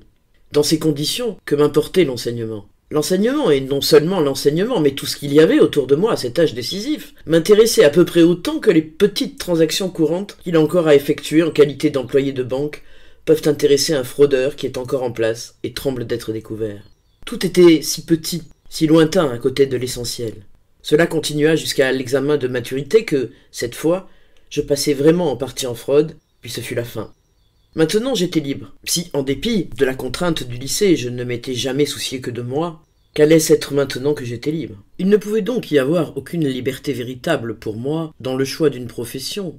Je me disais, en face de l'essentiel, tout me sera aussi indifférent que les matières étudiées au lycée. Il s'agit donc de trouver la profession qui, sans blesser par trop mon amour-propre, autorisera le mieux mon indifférence. Ainsi, les études de droit allaient de soi. De petits essais contraires suggérés par la vanité et un espoir absurde, tels que des études de chimie qui ont duré 15 jours et des études d'allemand qui ont duré 6 mois, ne firent que me fortifier dans ma conviction de principe. Je fis donc des études de droit. C'est-à-dire que, m'épuisant sérieusement les nerfs pendant les quelques mois qui précédaient les examens, je me suis nourri spirituellement d'une sciure de bois que, pour comble, des milliers de bouches avaient déjà mâché pour moi.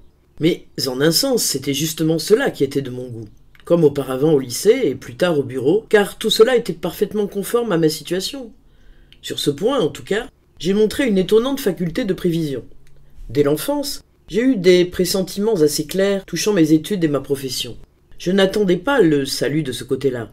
J'avais renoncé depuis longtemps à le trouver par cette voie. En revanche, je n'ai montré aucune espèce de clairvoyance en ce qui concerne le mariage, son importance et sa possibilité pour moi. Ce qui est jusqu'ici le plus grand effroi de ma vie s'est emparé de moi presque à l'improviste. L'enfant avait eu un développement si lent qu'au dehors il resta tout à fait à l'écart de ces sortes de préoccupations. De temps à autre, la nécessité d'y penser s'imposait, mais rien ne pouvait laisser prévoir qu'elle lui préparait une épreuve constante et décisive, la plus inexorable de toutes. En fait, pourtant, mes tentatives de mariage ont donné naissance à la plus grandiose, à la plus prometteuse des tentatives de libération. Il est vrai qu'ensuite, le grandiose de l'échec a été à la mesure de l'effort. Comme j'échoue dans tout ce qui touche à ce domaine, je crains de ne pas réussir non plus à t'expliquer mes tentatives de mariage. Et pourtant, le succès de cette lettre tout entière en dépend, car, d'une part, c'est dans ces tentatives que se trouve réuni tout ce dont je disposais en fait de forces positives, et, d'autre part, toutes les forces négatives que j'ai décrites comme le résultat de ton éducation, c'est-à-dire la faiblesse, le manque de confiance en soi, le sentiment de culpabilité, s'y sont rassemblées avec furie et ont établi un véritable cordon de troupe entre le mariage et moi. De plus, il me sera difficile de m'expliquer, parce qu'à force d'avoir pensé à ce problème, à force de l'avoir retourné en tous sens pendant tant de jours et tant de nuits, le seul fait de l'avoir sous les yeux me trouble déjà. L'explication ne me sera facilitée que par ton incompréhension du problème, qui, selon moi, est totale. Rectifier quelque peu une incompréhension aussi absolue ne me paraît pas exagérément difficile. D'abord, tu fais entrer l'échec de mes mariages dans la série de mes autres insuccès. En soi, je n'aurais rien contre cette façon de voir, à condition que tu voulus bien admettre les raisons que j'ai fournies jusqu'ici pour expliquer mes échecs. Il entre vraiment dans la même série, mais tu sous-estimes son importance. Tu la sous-estimes à tel point que, lorsque nous en parlons ensemble, c'est en vérité de choses entièrement différentes que nous parlons. J'ose affirmer qu'il ne t'est rien arrivé dans toute ta vie qui ait eu pour moi une importance comparable à celle que mes tentatives pour me marier ont eue pour moi. Et je ne veux pas dire par là que tu n'as rien connu d'aussi important en soi, au contraire. Ta vie a été beaucoup plus riche en événements et en soucis, beaucoup plus tumultueuse que la mienne. Mais c'est justement pour cela qu'il ne t'est rien arrivé de tel. C'est comme pour quelqu'un qui a 5 marches basses à monter, tandis qu'un deuxième n'en a qu'une, mais une qui, du moins pour lui, est aussi haute que les 5 autres réunis. Le premier ne se contentera pas de venir à bout de ces 5 marches. Il en montera des centaines, des milliers d'autres.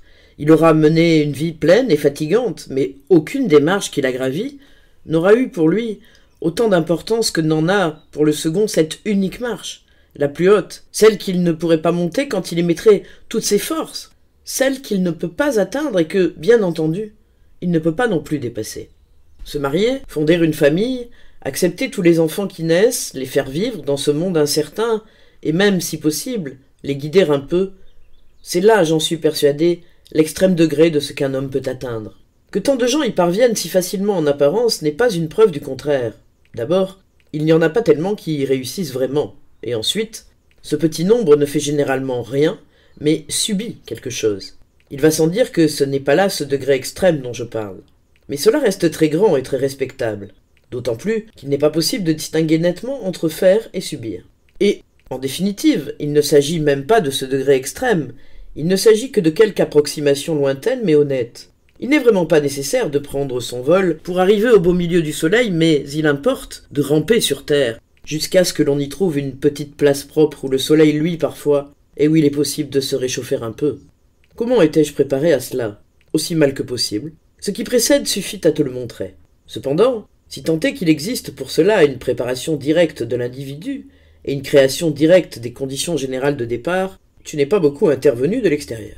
Il ne peut d'ailleurs pas en être autrement. Ce qui décide en l'occurrence, c'est la morale sexuelle propre à une classe sociale, à un pays, à une époque donnée.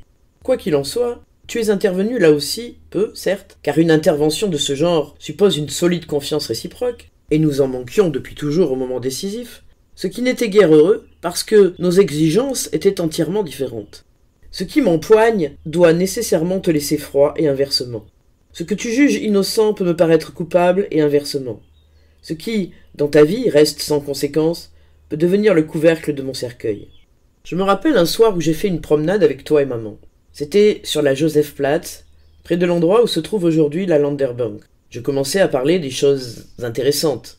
Et je le fis bêtement, sur un ton vantard, en affichant un air supérieur, de la fierté, de l'indifférence, ce qui était faux, de la froideur, ce qui était vrai, et en bégayant comme je le faisais généralement quand je te parlais. Je vous fis des reproches parce que vous m'aviez laissé dans l'ignorance, parce que mes camarades de classe avaient été les premiers à se charger de m'instruire et que j'avais côtoyé de grands dangers. Là, je mentais à ma manière effrontément, à seule fin de me montrer courageux, ma timidité m'empêchant d'avoir une idée plus précise des grands dangers en question. Et pour conclure, je vous fis comprendre que maintenant j'étais par bonheur instruit de tout, que je n'avais plus besoin de conseils et que tout était rentré dans l'ordre. Si j'avais abordé ce sujet, c'était d'abord pour avoir au moins le plaisir d'en parler, ensuite par curiosité, et enfin pour me venger de je ne sais quoi sur vous. Tu pris cela selon ton caractère, fort simplement, et tu te bornas à dire que tu pouvais me donner conseil pour me permettre de pratiquer ces choses sans danger. Peut-être avais-je voulu, justement, t'arracher une réponse de ce genre. Elle s'accordait bien à la lascivité d'un garçon bourré de viande, gavé de toutes les bonnes choses, physiquement inactif et perpétuellement occupé de soi-même, mais ma pudeur extérieure en fut, ou tout au moins, s'en crut si gravement offensée que, bien malgré moi, je me trouvai dans l'impossibilité de continuer à parler, et rompis l'entretien avec une insolence hautaine. Il n'est pas facile de porter un jugement sur la réponse que tu me fis ce jour-là. D'un côté, il y a dans sa franchise quelque chose d'écrasant qui vient, pour ainsi dire, de temps immémoriaux. Mais d'un autre côté, pour ce qui est de l'enseignement lui-même, elle révèle une absence de scrupules parfaitement moderne. Je ne sais pas quel âge je pouvais avoir alors, je n'avais sans doute pas beaucoup plus de 16 ans. Il demeure que, pour un adolescent tel que moi, c'était une singulière réponse, et quel était le premier précepte me venant de toi qui impliqua directement une manière de vivre, mais bien en évidence la distance qui nous séparait. Mais son sens véritable, dont je ne pris à moitié conscience que bien plus tard, quoiqu'il se fût profondément imprimé en moi dès ce moment, était le suivant. À tes yeux, et combien plus encore, selon mon sentiment d'alors, ce que tu me conseillais était la plus grande saleté qui se pût concevoir. Il était secondaire que tu pris soin de ne pas laisser mon corps rapporter quelque chose de cette saleté chez toi. Par là, tu ne faisais que protéger ta maison et te protéger toi-même. L'essentiel, c'est bien plutôt que tu restais à l'extérieur de ton conseil, que tu restais un époux, un homme pur que ces choses-là ne pouvaient atteindre. Cela eut des conséquences d'autant plus graves pour moi que le mariage lui-même me paraissait honteux et que je ne pouvais donc pas appliquer à mes parents les remarques abstraites que j'avais entendu faire à son sujet. Tu en fus encore plus pur à mes yeux, je te plaçais encore plus haut. Je ne pouvais concevoir qu'avant de te marier, par exemple, tu eusses pu te donner à toi-même semblable conseil. Ainsi, il ne restait sur toi presque aucune trace de boue terrestre. Et c'était justement toi qui, en me parlant franchement, me poussais à descendre dans la boue comme si je lui étais destiné. Si le monde ne se composait que de toi et de moi, ce que j'inclinais fort à croire, la pureté du monde finissait donc avec toi et, en vertu de ton conseil, la boue commençait avec moi. Cette condamnation était en soi vraiment incompréhensible, je ne pouvais me l'expliquer que par une faute ancienne et par le plus profond mépris de ta part. Par là, j'étais une fois de plus touché, et très durement, au centre le plus intime de mon être. C'est maintenant que se montre peut-être le plus clairement notre innocence commune. A donne à B un conseil sincère en accord avec sa conception de la vie. Conseil qui n'est pas très beau, mais qui se trouve aujourd'hui d'un usage tout à fait courant dans les villes, et qui, de plus, est peut-être propre à écarter certaines choses dangereuses pour la santé. Moralement, ce conseil n'est pas très réconfortant pour B, mais avec le temps, pourquoi B ne surmonterait-il pas le mal qui lui est fait? Il n'est d'ailleurs nullement obligé de suivre le conseil, et en tout cas, le conseil à lui seul n'est pas un motif suffisant pour que B voie s'écrouler sur lui à peu près toute l'organisation de son avenir. C'est pourtant quelque chose de ce genre qui se produit, mais pour cette unique raison, justement, que tu es A, et que je suis B. Ce qui me donne encore un bon aperçu de notre innocence réciproque, c'est le heurt qui s'est produit entre nous quelques 20 ans plus tard, dans des circonstances tout à fait différentes, et qui, s'il était atroce en tant que fait, comportait néanmoins infiniment moins de danger. Y avait-il en effet dans l'homme de 36 ans que j'étais alors, quelque chose qui pût être encore endommagé? Je pense ici au petit discours que tu m'as tenu un jour, à l'époque des journées mouvementées qui ont suivi l'annonce de mon dernier projet de mariage. Tu m'as dit, à peu près. Je suppose qu'elle a mis quelques corsages choisis avec recherche, comme les juifs de Prague s'entendent à le faire, et là-dessus, naturellement, tu as décidé de l'épouser. Et ceci le plus vite possible, dans une semaine, demain, aujourd'hui.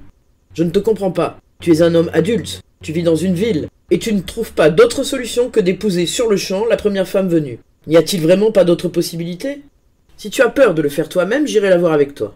Tu as dit cela en développant davantage et plus clairement, mais je ne me rappelle plus les détails. Peut-être avais-je aussi un peu de brouillard devant les yeux.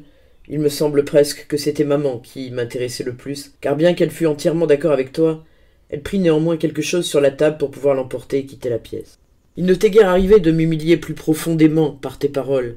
Tu ne m'as jamais montré ton mépris plus clairement. Quand tu me tenais le même langage, 20 ans auparavant, on aurait même pu voir un peu de respect dans tes yeux pour ce garçon, précocement mûri, que tu jugeais déjà capable d'être introduit sans plus de détours dans la vie. Aujourd'hui, un pareil respect ne pourrait qu'aggraver le mépris, car l'adolescent s'est trouvé arrêté dans son élan. Il ne te paraît pas plus riche d'une seule expérience, mais de 20 ans, plus pitoyable. Le choix que je faisais d'une jeune fille n'avait aucun sens pour toi.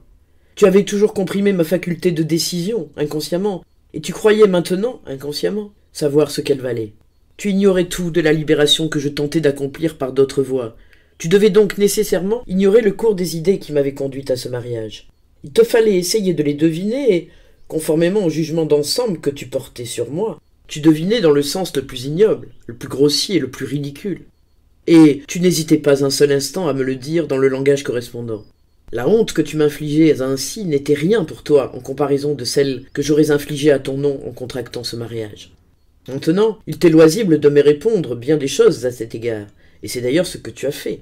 Tu ne pouvais guère respecter ma décision alors que j'ai rompu par 2 fois mes fiançailles avec F et renoué 2 fois, alors que je vous ai, maman et toi, inutilement traînés à Berlin pour les fiançailles, et ainsi de suite.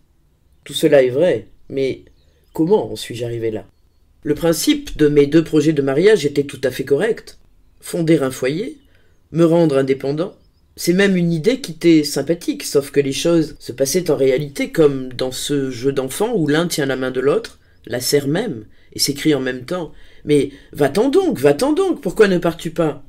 Ce qui, dans notre cas, se compliquait encore de la sincérité avec laquelle tu disais depuis toujours « Va-t'en donc !» Puisque, depuis toujours, c'est uniquement en vertu de ta nature que tu me tiens, ou plus exactement, que tu me maintiens en ton pouvoir. Mon choix des 2 jeunes filles a été le fait du hasard, mais s'est trouvé extraordinairement juste. Que tu puisses me croire capable, moi, l'être anxieux, hésitant, soupçonneux, de me décider d'un seul coup à me marier parce que j'ai été ravi par un corsage est encore un signe de ta totale incompréhension. Ces 2 mariages seraient devenus bien plus des mariages de raison, pour autant que cette expression implique que j'ai consacré toute ma faculté de penser à en former le projet, jour et nuit. Première fois pendant des années, la seconde fois pendant des mois. Ni l'une ni l'autre des jeunes filles ne m'a déçu. Je les ai déçues toutes les 2. Mon jugement sur elles est exactement le même qu'à l'époque où je voulais les épouser. Ce n'est pas non plus qu'en faisant ma seconde tentative, j'ai négligé les expériences de la première, que j'ai donc agi avec légèreté. Les 2 cas étaient entièrement différents. Dans le deuxième, bien plus riche en perspectives d'ailleurs, c'était justement l'expérience du passé qui pouvait me donner de l'espoir. Mais je ne veux pas rappeler les détails ici. S'il en est ainsi, pourquoi ne me suis-je pas marié? Là, comme partout, il y avait des obstacles particuliers, mais la vie consiste précisément à savoir les accepter. L'obstacle essentiel, malheureusement indépendant de chaque cas isolé, c'est que je suis, de toute évidence, spirituellement inapte au mariage. Cela se traduit par le fait qu'à l'instant même où je décide de me marier, Je ne peux plus dormir. J'ai la tête en feu jour et nuit. Ce n'est plus une vie. Je suis désespérément ballotté de tous côtés. Ce ne sont pas, à proprement parler, les soucis qui provoquent cet état, bien que, répondant à mon humeur sombre et à ma méticulosité, d'innombrables soucis ne laissent pas non plus de s'y glisser. Mais ils ne constituent pas l'élément décisif. Ils ne font que parfaire l'ouvrage comme les vers sur le cadavre. Le coup définitif m'est porté par autre chose. Et c'est l'oppression générale qui naît de mon angoisse, de ma faiblesse, de mon mépris de moi-même. Je vais essayer de serrer l'explication de plus près. À l'occasion de mes tentatives de mariage, mes relations avec toi sont devenues le lieu de rencontre où deux éléments, en apparence opposés, se sont heurtés plus violemment que partout ailleurs. Le mariage fournit assurément la garantie de l'indépendance et de la plus rigoureuse libération de soi-même. J'aurai une famille, ce qui est d'après moi ce qu'on peut atteindre de plus élevé, et, par conséquent, ce que tu as atteint de plus élevé toi-même, je serai ton égal. Ce qu'il y a entre nous de tyrannie, de honte ancienne et éternellement nouvelle, n'appartiendrait plus désormais qu'à l'histoire. Ce serait évidemment un beau conte de fées, mais voilà justement le point douteux. C'est trop. On ne peut pas espérer en obtenir autant. Il en va comme pour un prisonnier qui a l'intention de s'évader, ce qui serait peut-être réalisable, mais projette aussi, et ceci en même temps, de transformer la prison en château de plaisance à son propre usage. Mais s'il veut s'évader, il ne peut pas entreprendre la transformation, et s'il l'entreprend, il ne peut pas s'évader. Mes relations avec toi étaient particulièrement malheureuses. Je ne puis conquérir mon indépendance que par un acte ayant le moins de rapport possible avec toi. Le mariage est l'acte le plus grand, celui qui garantit l'indépendance la plus respectable, mais c'est aussi celui qui est le plus étroitement lié à toi. Il y a quelque chose de fou à vouloir sortir de là, et chacune de mes tentatives est presque punie de folie. C'est du reste partiellement cette relation étroite avec toi qui m'attire vers le mariage. Si je me fais une si belle image de l'égalité qui s'ensuivrait entre nous, et que tu es en mesure de comprendre mieux qu'aucun autre, c'est parce qu'alors je pourrais devenir un fils libre, reconnaissant, innocent et droit, tandis que tu cesserais d'être opprimé et deviendrais un père sans tyrannie, compatissant, heureux. Mais pour en arriver là, il faudrait précisément que tout ce qui a eu lieu fût nul et non avenu, c'est-à-dire que notre existence elle-même fût biffée d'un trait. Tel que nous le sommes, le mariage m'est interdit parce qu'il est ton domaine le plus personnel. Il m'arrive d'imaginer la carte de la Terre déployée et de te voir étendu transversalement sur toute sa surface. Et j'ai l'impression que seules peuvent me convenir pour vivre les contrées que tu ne recouvres pas ou celles qui ne sont pas à ta portée. Étant donné la représentation que j'ai de ta grandeur, ces contrées ne sont ni nombreuses ni très consolantes, et surtout, le mariage ne se trouve pas parmi elles. À elle seule, cette comparaison suffit à prouver que je ne prétends nullement que ton exemple m'aurait chassé du mariage, comme il m'a chassé du magasin. Bien au contraire, en dépit de toute ressemblance lointaine, votre union se présentait à moi comme une union modèle à bien des égards, modèle par la fidélité, l'aide réciproque et le nombre d'enfants. Même quand les enfants devenus grands se mirent de plus en plus à troubler la paix, votre union en tant que telle n'en fut pas touchée. C'est peut-être même cet exemple qui fut à l'origine de ma haute idée du mariage. Si mon désir de me marier était impuissant, cela s'explique par d'autres causes. Elle tenait à la nature de tes relations avec tes enfants, ce dont il s'agit précisément tout au long de cette lettre. Selon une opinion répandue, la peur du mariage viendrait souvent de ce que l'on craint d'avoir des enfants qui vous feraient payer plus tard tous les torts qu'on a eus soi-même envers ses parents. Je ne crois pas que cela ait joué un rôle très important dans mon cas. La conscience de ma culpabilité me vient trop réellement de toi, elle est aussi bien trop convaincue de son caractère unique. Je peux même dire que ce sentiment d'être unique fait partie de sa nature douloureuse, une répétition est inconcevable. Et pourtant, j'avoue qu'un fils comme moi, un fils muet, apathique, sec, dégénéré, me serait insupportable. Il est probable qu'à défaut d'une autre possibilité, je le fuirais. J'émigrerais comme tu as voulu le faire un jour à cause de mon mariage. Ceci donc peut également jouer un rôle dans mon incapacité de me marier. Mais en l'occurrence, beaucoup plus importante est la peur que j'éprouve pour moi. Cette peur, il convient de la comprendre de la manière suivante. J'ai déjà indiqué que, grâce à mon activité littéraire et à tout ce qui s'y rattache, j'ai fait, sans obtenir plus qu'un succès excessivement limité, de petits essais d'indépendance et de fuite qui, beaucoup de choses me le confirment, n'auront guère de prolongement. Mais malgré tout, j'ai le devoir de veiller sur eux, ou pour mieux dire, ma vie consiste à veiller sur eux, à les préserver de tout danger contre lequel je puis les défendre, et même de toute éventualité de danger. Le mariage comporte une telle éventualité, ainsi que celle d'un encouragement d'ailleurs, mais il me suffit que l'éventualité du danger existe. Qu'adviendrait-il de moi si c'était tout de même un danger? Comment pourrais-je continuer à vivre dans le mariage avec ce sentiment impossible à prouver sans doute, mais assurément irréfutable? Face à ce problème, je puis bien hésiter, mais l'issue est certaine, il me faut renoncer. La métaphore du moineau dans la main et du pigeon sur le toit ne s'applique que de fort loin à mon cas. Dans la main, je n'ai rien. Sur le toit, il y a tout. Et pourtant, il me faut, ce sont les conditions de la lutte et les besoins de la vie qui en décident ainsi, choisir le rien. Et c'est bien d'une manière analogue que j'ai dû choisir ma profession.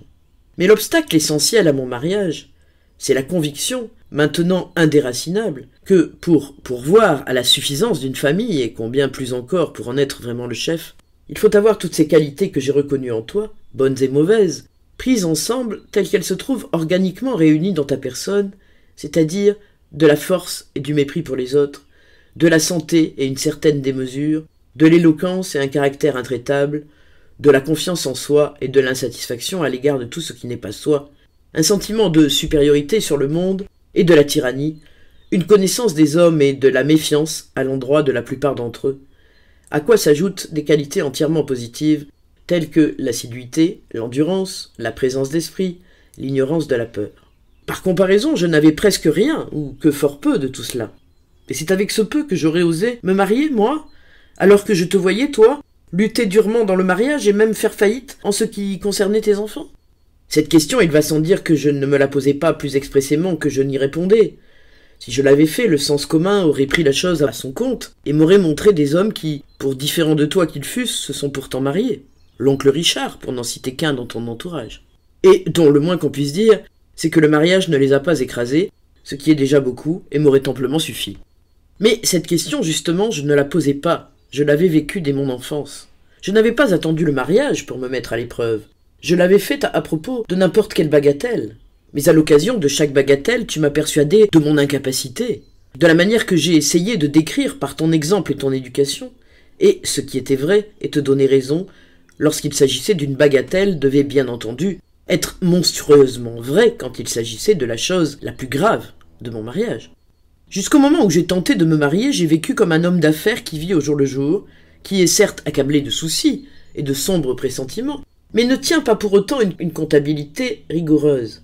Il a quelques petits bénéfices qu'il ne cesse de couver et d'exagérer en raison de leur rareté, mais pour le reste, il est chaque jour en déficit. Tout est porté sur les livres, mais on ne fait pas le bilan. Te voilà maintenant forcé d'en venir au bilan, c'est-à-dire à une tentative de mariage. Et à cause des sommes considérables sur lesquelles il faut opérer, tout se passe comme s'il n'y avait toujours eu qu'une seule grande dette, et jamais le moindre gain. Va donc te marier sans devenir fou. Tel est l'aboutissement de la vie que j'ai menée auprès de toi jusqu'ici. Telles sont les perspectives qu'elle implique pour l'avenir. Si tu avais un jugement d'ensemble sur ce qui, à mon sens, explique la peur que tu m'inspires, tu pourrais me répondre. Tu prétends qu'en expliquant mes rapports avec toi par ta seule culpabilité, je me rends la tâche facile. Moi, je crois qu'en dépit de tes efforts apparents, tu te fais les choses pour le moins aussi faciles, mais qu'en outre, tu t'arranges pour les rendre beaucoup plus lucratives. Tu te décharges de toute faute et de toute responsabilité. En cela donc, notre procédé est le même. Mais tandis qu'ensuite, tout aussi franc en parole qu'en pensée, je rejette entièrement la faute sur toi, tu tiens à montrer un surcroît d'intelligence et de délicatesse, en m'absolvant, moi aussi, de toute faute. Bien entendu, tu n'y parviens qu'en apparence. Tu n'en veux d'ailleurs pas davantage, et malgré toutes tes phrases, sur ce que tu appelles façon d'être, tempérament, contradiction, détresse, il apparaît entre les lignes qu'en réalité, j'ai été l'agresseur, alors que, dans tout ce que tu as fait, tu n'as jamais agi que pour ta propre défense. Parvenu à ce point, tu aurais donc, grâce à ta duplicité, obtenu un assez beau résultat puisque tu as démontré 3 choses. Premièrement, que tu es innocent. Deuxièmement, que je suis coupable. Et troisièmement, que, par pure générosité, tu es prêt non seulement à me pardonner, mais encore, ce qui est à la fois plus et moins, à prouver et à croire toi-même, à l'encontre de la vérité d'ailleurs, que je suis également innocent. Cela pourrait te suffire, mais cela ne te suffit pas encore. C'est qu'en effet, tu t'es mis en tête de vivre entièrement et absolument à mes dépens. Je t'accorde que nous luttons l'un contre l'autre, mais il y a 2 sortes de combats. Le combat chevaleresque, où des adversaires libres mesurent leurs forces, où chacun reste seul, perd ou gagne par ses propres moyens. Et le combat du parasite qui non seulement pique, mais encore assure sa subsistance en suçant le sang des autres. Ce dernier est celui du vrai soldat de métier. Et voilà ce que tu es. Incapable de vivre, voilà ce que tu es. Mais pour pouvoir t'installer commodément dans ton incapacité et y rester sans te faire de soucis ni de reproches, tu démontres que je t'ai enlevé ton aptitude à vivre et que je l'ai mise dans ma poche. Dès lors, que t'importe d'être capable de vivre puisque c'est moi qui en porte la responsabilité. Toi, cependant, tu t'étends tout de ton long et tu te laisses traîner par moi à travers la vie, physiquement et spirituellement parlant. En voici un exemple. Quand tu as voulu te marier dernièrement, tu voulais en même temps ne pas te marier, tu le concèdes toi-même dans cette lettre. Mais pour ne pas avoir d'effort à faire, tu désirais que je t'aidasse à faire échouer ton mariage, en t'interdisant cette union, à cause de la honte qu'elle ferait rejaillir sur mon nom. Mais je n'y ai même pas songé, et ceci parce que, là comme ailleurs, je ne voulais pas être un obstacle à ton bonheur, et que, de plus, je ne veux pas que mon enfant ait jamais à m'adresser un pareil reproche. Mais cet effort que j'ai dû faire pour te laisser libre de te marier, m'a-t-il servi à quelque chose? Pas le moins du monde. Mon aversion pour ce mariage ne l'aurait pas empêché.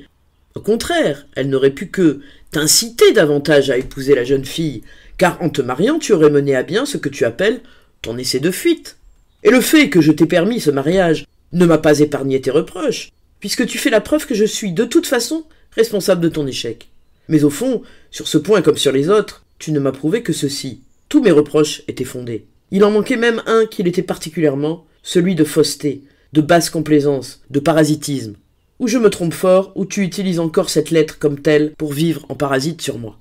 À ceci, je réponds d'abord que cette objection, qu'on peut d'ailleurs retourner en partie contre toi, ne vient pas de toi mais de moi. C'est que rien, pas même ta méfiance à l'égard des autres, n'égale la méfiance de moi-même, dans laquelle j'ai été élevé par toi. Je ne dis pas que cette objection, laquelle en soi apporte encore des éléments nouveaux à la définition de nos rapports, soit dénuée de tout fondement. Il est clair que les choses réelles ne peuvent pas s'assembler comme les preuves dans ma lettre. La vie est plus qu'un jeu de patience. Mais avec le correctif apporté par l'objection, correctif que je ne peux ni ne veux exposer en détail, il me semble qu'on arrive malgré tout à un résultat approchant d'assez près la vérité pour nous apaiser un peu et nous rendre à tous les deux la vie et la mort plus faciles. Franz.